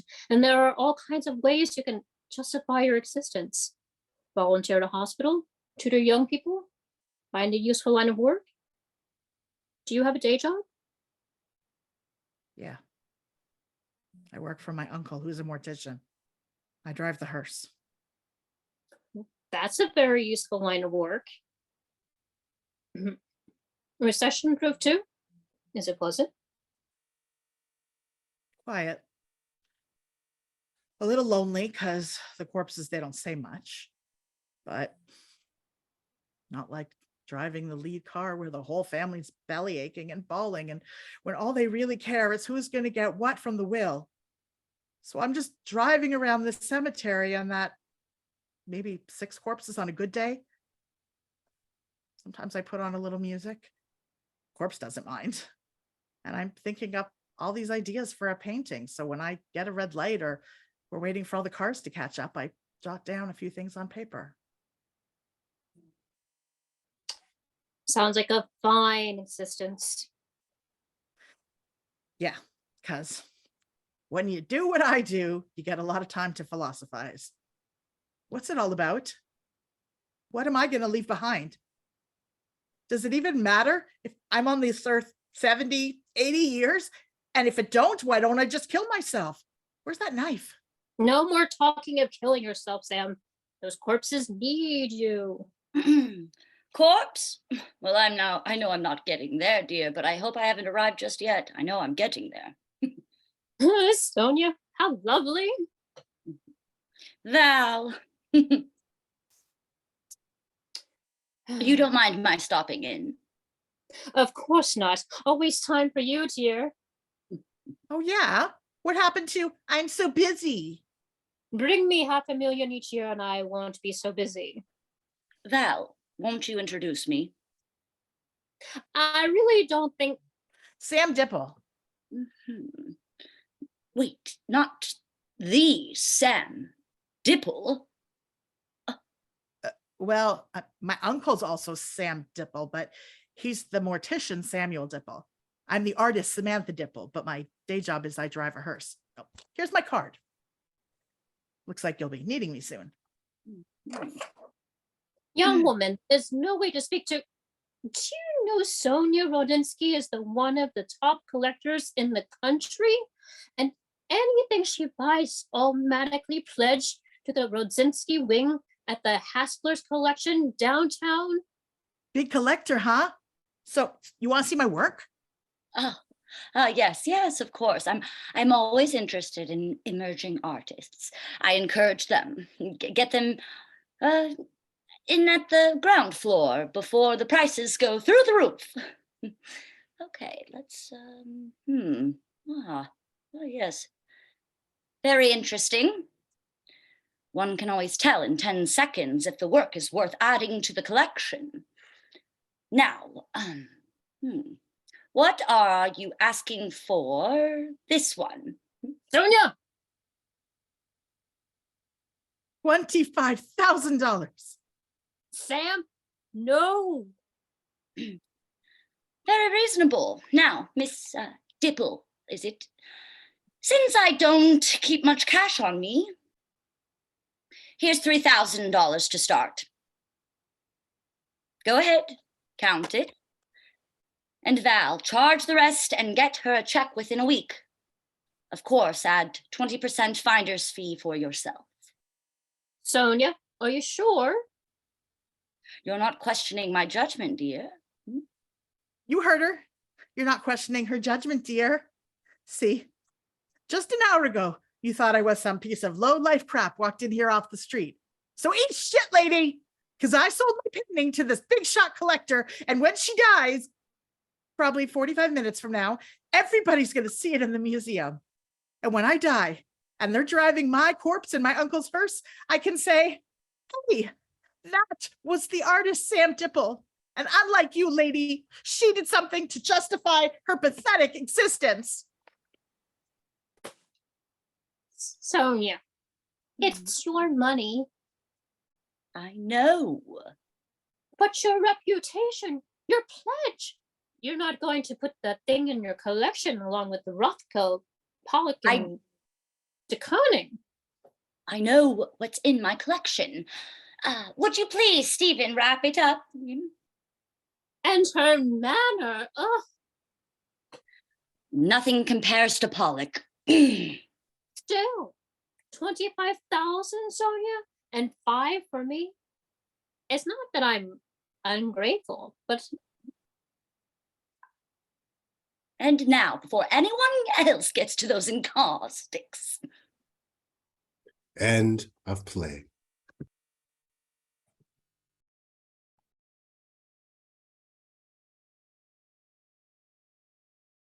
The next piece is called My Piano Doesn't Like Me. And it's a piece where I actually create the piano as a character. And I introduce the famous pianist Vladimir Horowitz, who's dead, but who cares?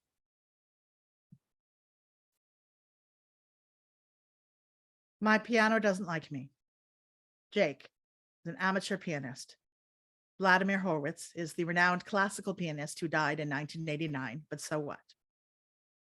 And the piano, either an actor costumed like a piano, or a piano costumed like an actor, or a prop piano with male or female voiceover, or all of the above. You decide. The setting, an apartment in a big city, probably New York. The time is now. The story, not understanding why his expensive grand piano won't make any sounds for him, Jake, the amateur pianist, calls on the great Vladimir Horowitz, who is dead, but no matter. Turns out the piano has a mind of its own.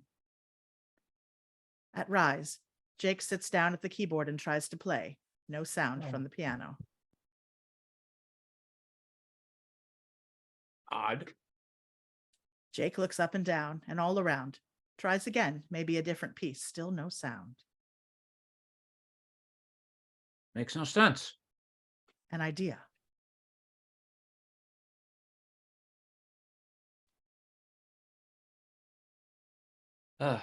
Hello? Vladimir Horowitz? You play piano, don't you?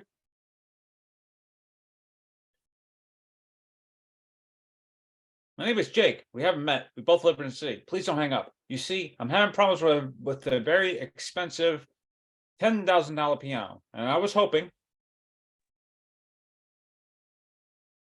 That was fast. We only have 10 minutes. Now, what seems to be the problem with your piano? No sound. I've been working, trying for hours, and all I get is silence. Ah, the sound of silence. Old Simon and Garfunkel song. But does your instrument? Did you plug in your instrument? It's not electric. It's one of those old-fashioned manual types. May I try? Horowitz sits at the keyboard and tosses off a few bars of a Chopin etude or something similarly virtuose. That's fine. Good day. To think that I took 2 buses and a subway for this. Wait, please. Let me show you. Jake sits down and tries to play, but with no success.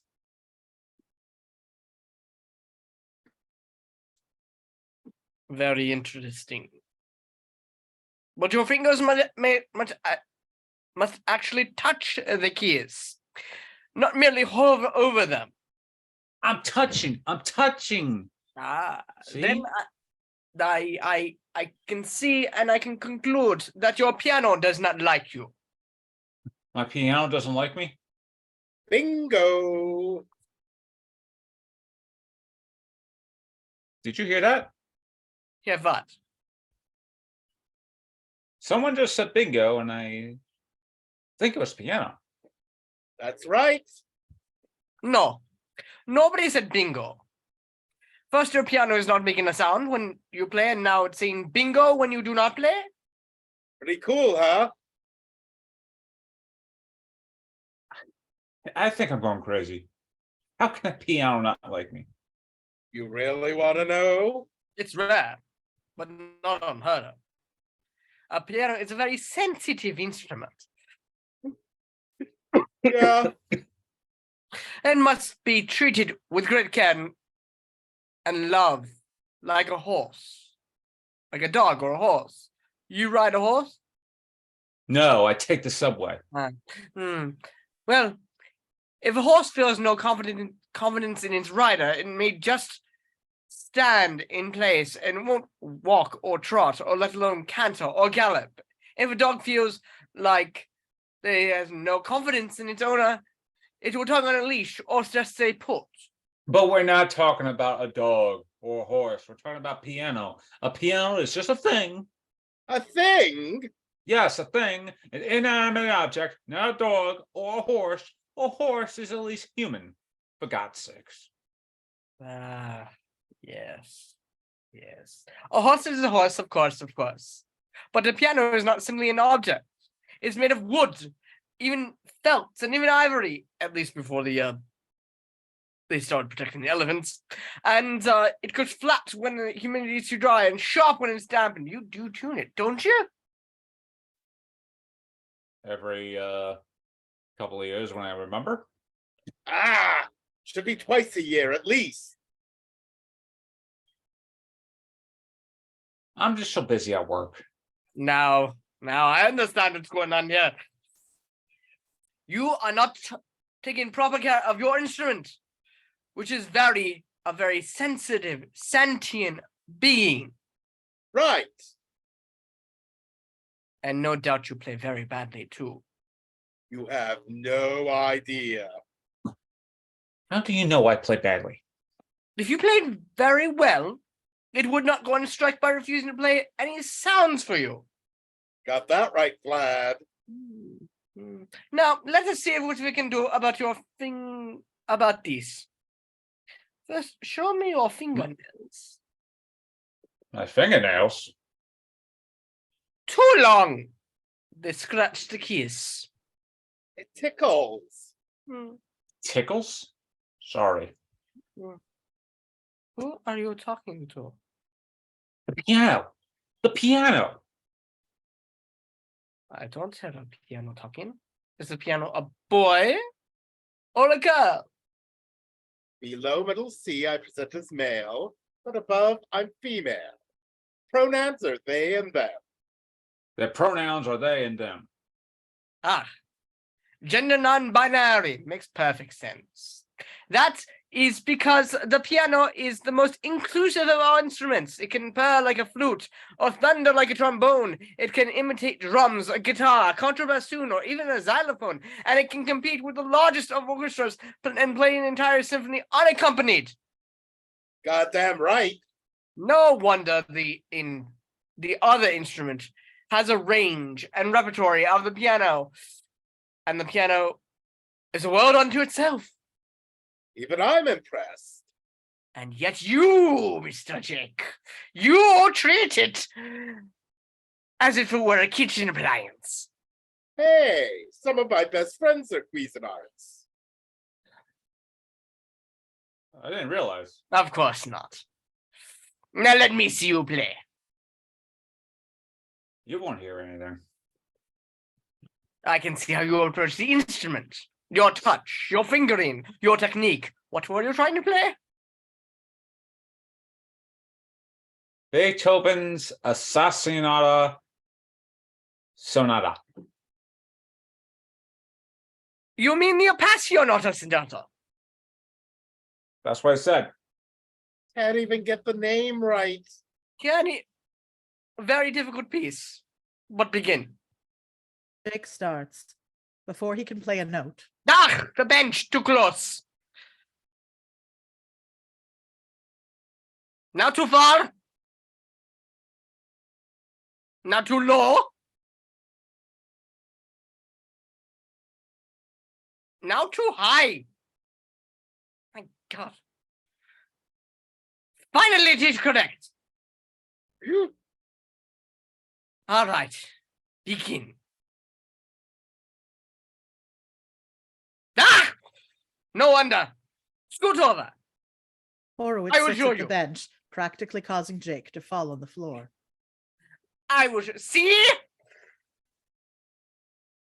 That's more like it. Now you try. Jake sits, cracks knuckles, limbers up, loosens up fingers. What on earth are you doing? Just loosening up. Looks stupid. Not necessary. Exactly. Start again, please. Now I'm too nervous to play at all. That's a relief. Every performer gets stage fright, my good friend. But you must fight through your fears and take the bull by the horns, and a journey as of 1,000 measures begins with the first note. So, we begin the Appassionata and the first note of middle C is in the right hand with the other middle C and 2 octaves in below the left. Jake tries to play before he can play one note. So loud! Look, the whole thing is ridiculous. Nothing I do satisfies you. And this whole thing about the piano being on strike. A piano is an inanimate object. Hundreds of thousands of people play the piano badly every day. This is the first time in the history of music a piano refused to make a sound. Yeah? It's because we've been cowed by our owners for centuries, afraid to speak up and assert ourselves against the abuse we get from guys like you. Doesn't tune us, doesn't even dust our keys properly, bangs away as if we're just a punching bag. It's so humiliating. I'm sorry. I'm sorry. Please. Piano, will you forgive me?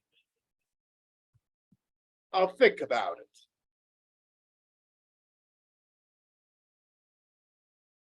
Not everyone could be Vladimir Horwitz, you know.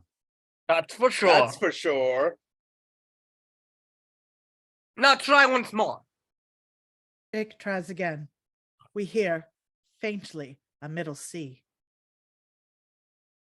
You hear that? Yes, I think I heard something. Pretty good, huh? For an amateur. That was the easy part. And now there are thousands of notes to come. All, excuse me, all much harder than the Bless rest. you. Thank you. All much harder than the rest. But even you will never play well. I encourage you to keep trying. So, my work here is done, and here's the bill for today's lesson.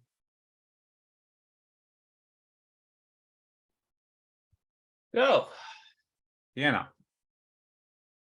You think we could give it another shot? I'll call the tuner first thing tomorrow, get you checked out. And I promise I'll give you all the care you deserve, and I won't pay anything that's too hard for me.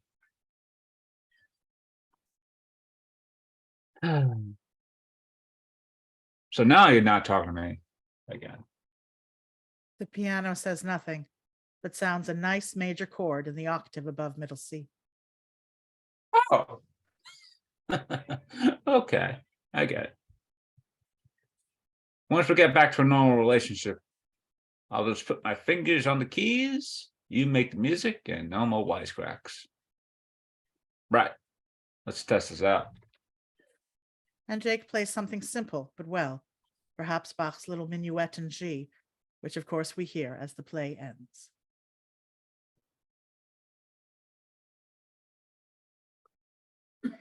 To end this sequence on artists, here's a 1-minute play. The fact that people are sometimes surprised that those sort of things exist, but in fact there are very, very common festivals of 1-minute plays in which there may be 50 or 60 in an evening. This one I wrote about 5 years ago. It was first produced at Brooklyn College, I think 2016. And for a 1-minute play, I thought it might be an interesting subject to discuss. What is the proper tempo for Chopin's minute waltz if it is to be played in 1 minute? The minute waltz.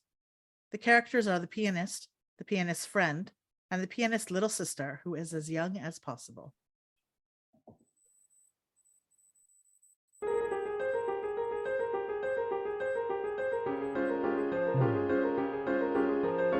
Stop! What? Stop? Too slow. What do you mean too slow? Perfect tempo. It's 140 bars, which means by my calculations, if you're going to go for the whole minute waltz in a minute, you have to play it twice as fast. That's ridiculous. Try again.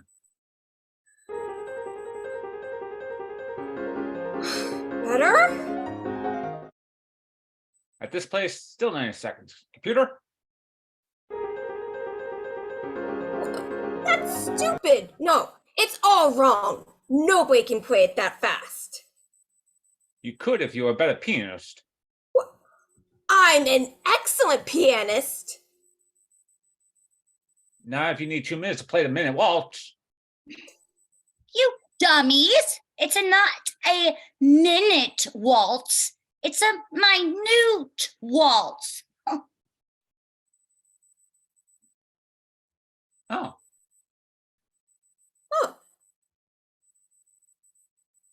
Who knew? In that case,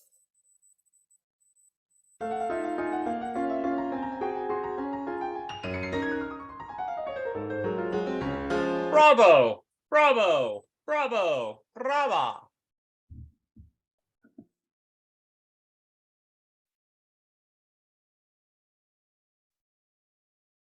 The last sequence is something I'm calling Food and Eating, in which 4 plays, 3 of which are very, very short, covering the topics bread and bread making, Starbucks, a Chinese restaurant, and last, grapes. So let's start with Give Us This Day, in which the speaker is contemplating what was once called the staff of life.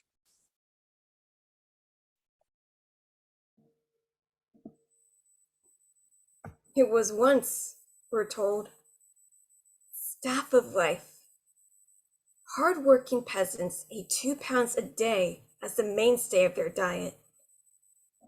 Big, round, crusty loaves, heavy with the coarseness of the bran and suffused with the sweetness of the germ. Today we buy impostures, soft, flabby, sweet white rectangles, carbs to be avoided by diabetics. Nothing like the gutsy loaves that once sustained the poor. Which is why the only bread I eat are the loaves I bake myself. Whole wheat fortified with cornmeal and molasses. The dark rye so dense it scarcely rises. Or my only all-white loaf, the no-knead slow-rising bread that bakes covered in cast iron to create a firm, hard crust. Intoxicated by the aroma of the yeast, mesmerized by the alchemy of dough, transformed to bread. I shape and bake the loaves. Then, in the comfort of my kitchen, I slather slice after slice with golden sweet butter while they're still hot and fresh from the oven.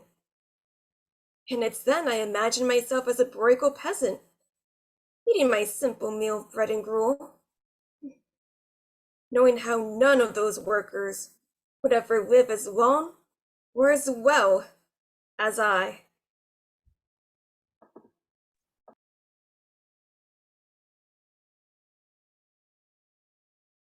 We next turn from Bruegel's Peasants to 20th century Starbucks. And this is a sort of a semi-autographical play in which it's only 1 minute, but it's based on the fact that when I would go to my local Barnes and Noble, the guy behind the counter, no matter what, would always ask if I just wanted coffee, you want any cookies, scones? Because, you know, they've been sold always to try to upsell the customers. Well, sometimes it works.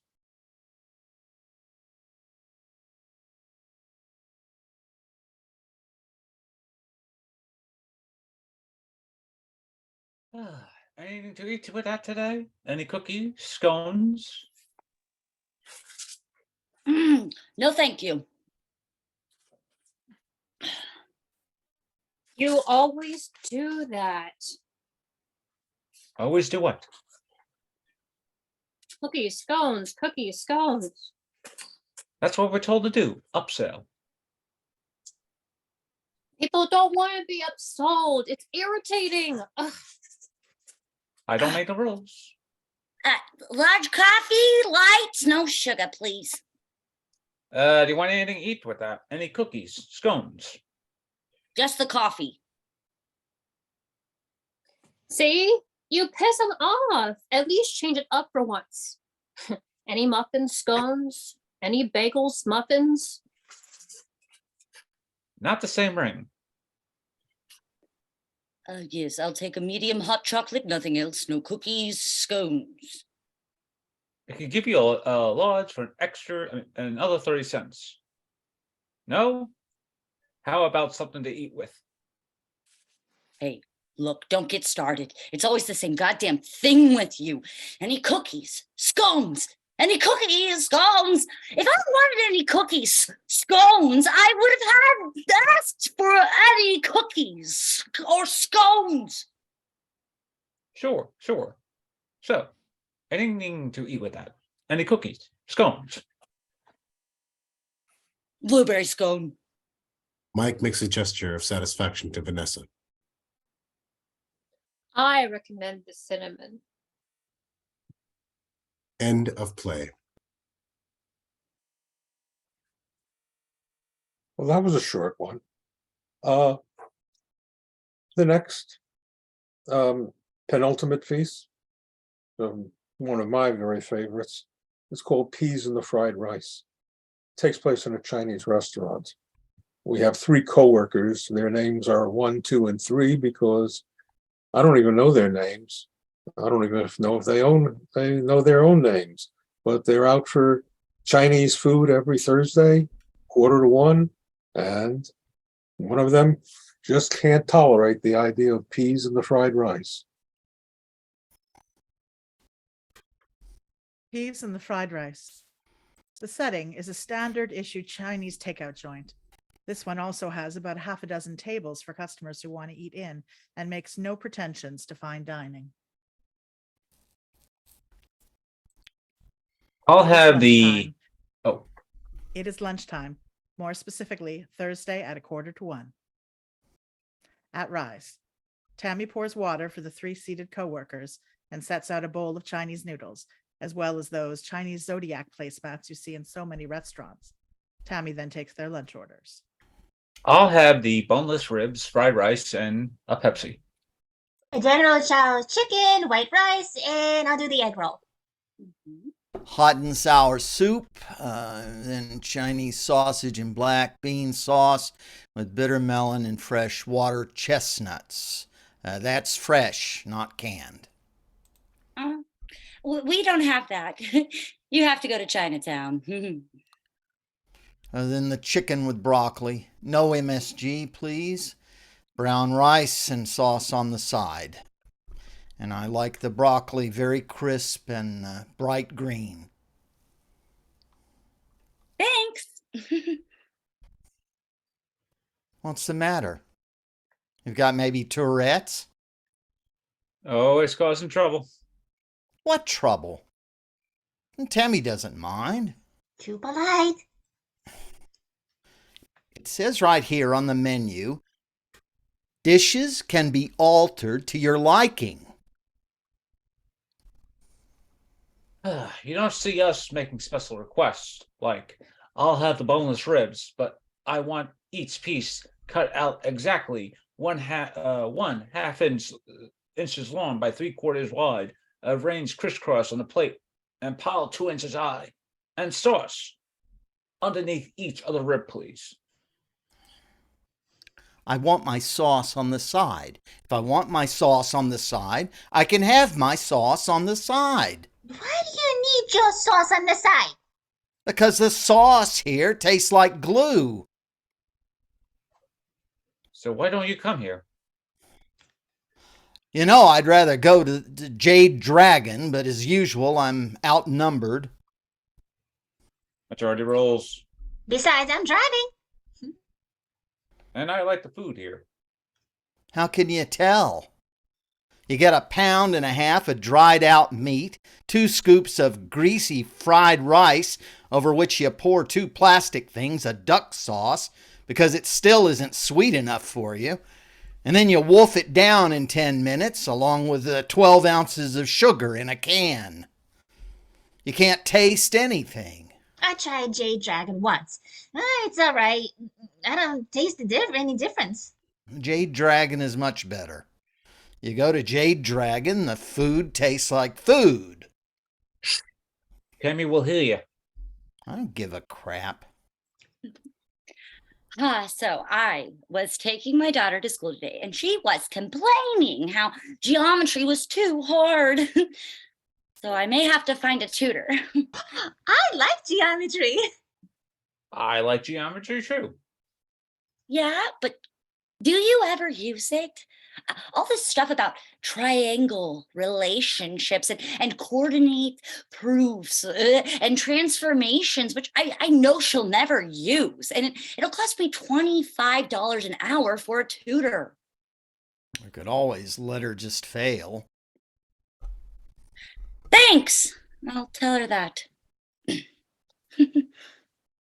Always the right thing to say. I have a question about the food. Yes? No, it's a question about the food. In General Chow's chicken, who was General Chow? I don't know. I guess he was some kind of general. You don't know which general? Was he a major general? A general of the army? Did he win any major battles? Maybe you can Google it and let us all know. Can't take him anywhere. He's embarrassing us. Next thing you know, it'll be where the chicken came from. Was it raised without the antibiotics in a cage-free environment? Was it humanely slaughtered? Give me one good reason why we can't go to the Jade Dragon. Too fancy. Too expensive. Stark napkins. Waiters always in the bow ties. They take credit cards. They let you in And they put peas in the fried rice. No, they don't put peas in the fried rice. They put peas in the fried rice, all right. How do you know? They put peas in the fried rice. You've never been there. The word has it to put peas in the fried rice. I go there by myself at least once a week. Because no one wants to eat with you. And they never put peas in the fried rice. They put peas in the fried rice on the days they don't go there. Even if they did put peas in the fried rice. So what if they put peas in the fried rice? Give peas a chance. Peas are bad. Peas are vegetables. Everybody needs vegetables. Vitamins, minerals. I don't. Well, look at what you eat. Fat, starch, meat, salt, sugar. All the essential food groups. Why, you're afraid you'll not getting enough crap in your diet? You're not my mother, and peas are bad. What is wrong with peas? Peas are green. Oh, peas are green. So are Christmas trees, grapes, four-leaf clovers, broccoli. All right, forget the broccoli. The Green Berets, the Green Lantern, Greenland, the moon. The moon? Green cheese, the Hulk, emeralds, Ireland, Kermit the Frog, money. Peas. Peas are bad. So if you don't like peas, then eat around the peas. Too much effort. What effort? You take your fork, you move these tiny little round things to the side of your plate, and voila, no more peas in the fried rice. Now he's talking French at us. Trying to put us down. Not succeeding. Peas are still on my plate, looking at me. Peas do not have eyes. If you don't want to look at the peas, cover them with your napkin or put them in the plate with your duck sauce. And ruin the duck sauce? There will still be molecules of peas left clinging on this grain of rice. So tell them to make your fried rice without the peas. Always making trouble. Ugh. Can't take them anywhere. Nothing special. Sauce on the side. Starch napkins. Waiters with bow ties. Credit cards. Dishes can be altered to your liking. So, I was driving to work today on Route 111, and guess what? I saw a car with Hawaii license plates. That's good. Hawaii, it's good.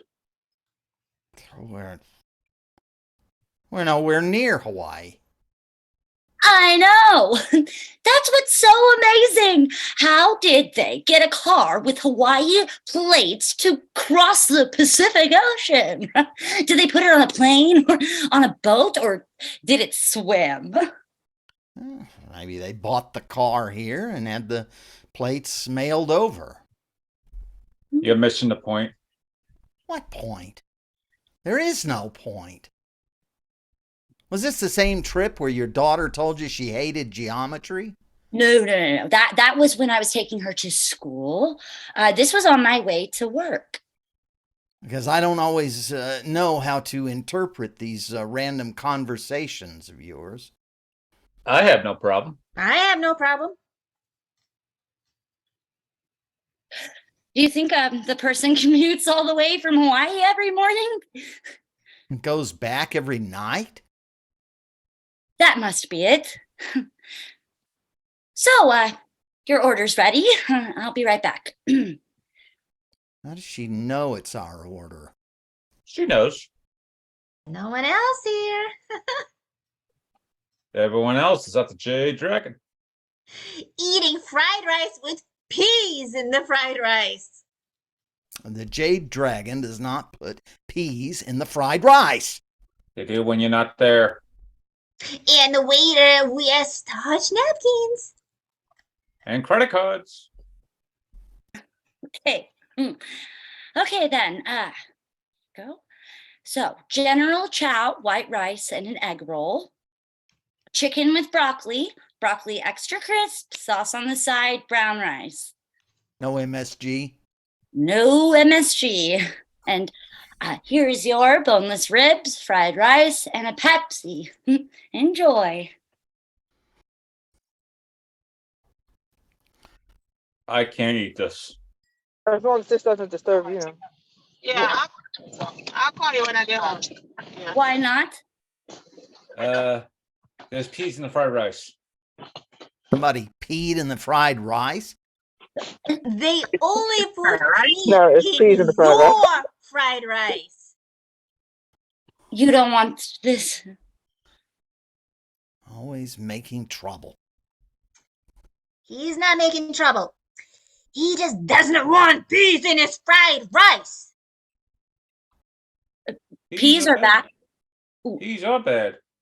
Wait, peas are bad? Don't ask.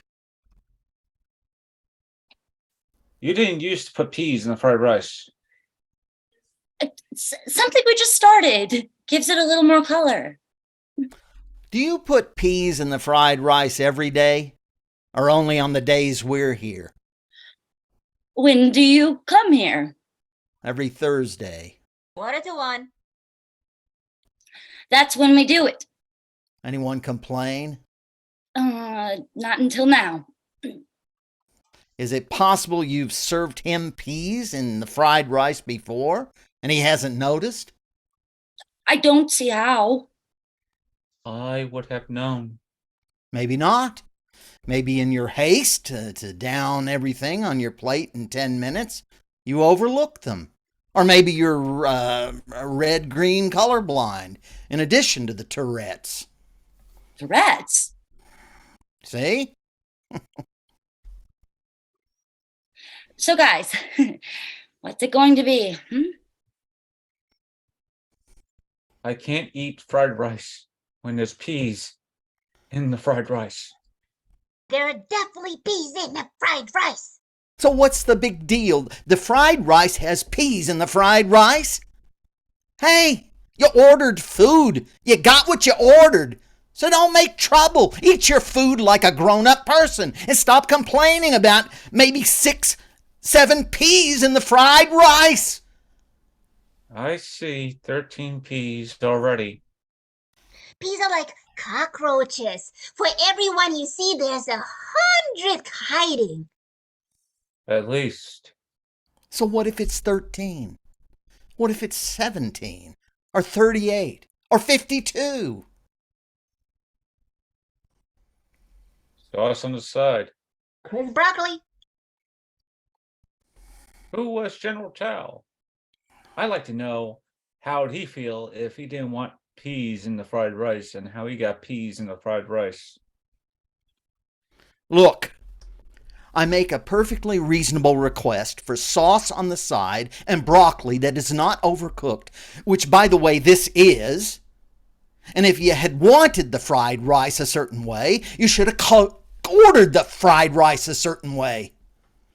And will you all stop already with the Tourette's?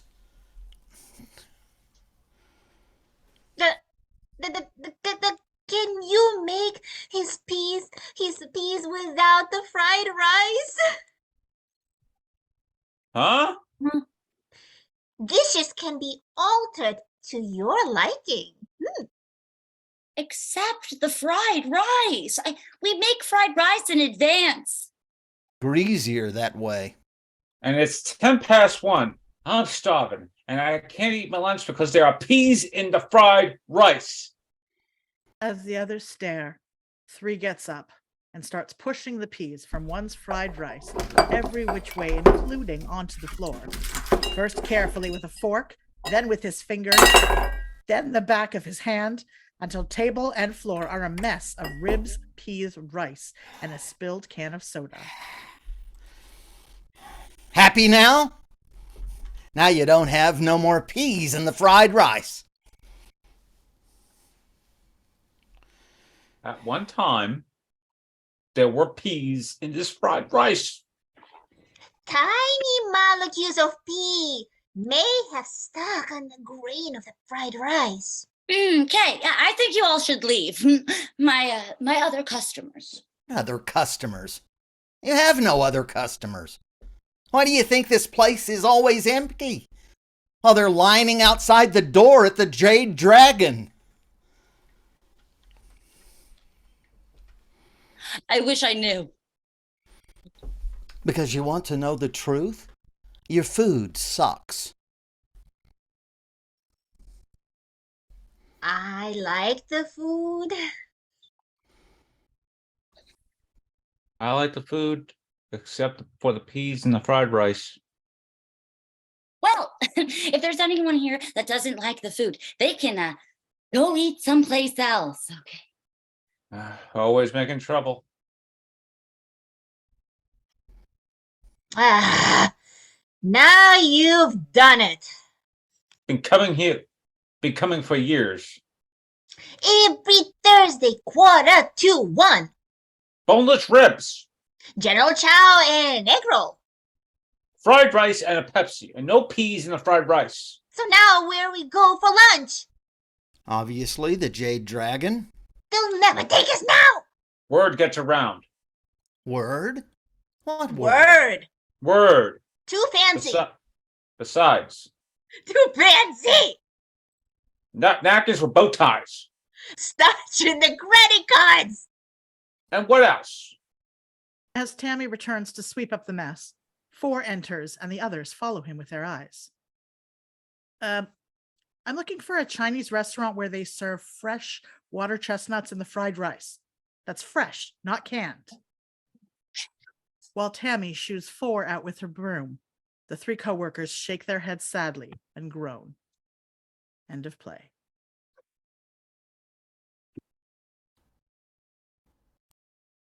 And we end the evening with a very, very short piece.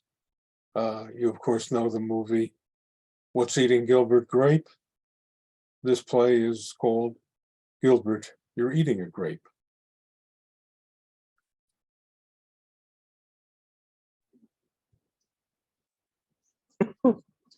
Gilbert, you're eating a grape.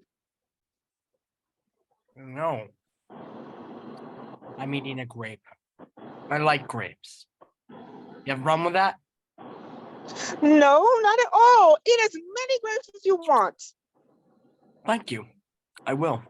You ever think how many grapes you've eaten in your lifetime? Never. Let's work it out. How old are you? 68. How many grapes do you eat in a day? I don't know. Maybe 17, give or take. Okay, how many times in a week do you eat grapes? Maybe 3 or 4. Sometimes weeks I don't eat any. And say you ate your final grape at age 4. I think it was 3. Yeah, your first one. So 65 grape eating years, let's say 48 grape eating weeks per year equals 3,120 grapes eating weeks in all, multiplied by 68 grapes in a week equals 212,160 grapes in your lifetime. That's a lot of grapes. Life is very long.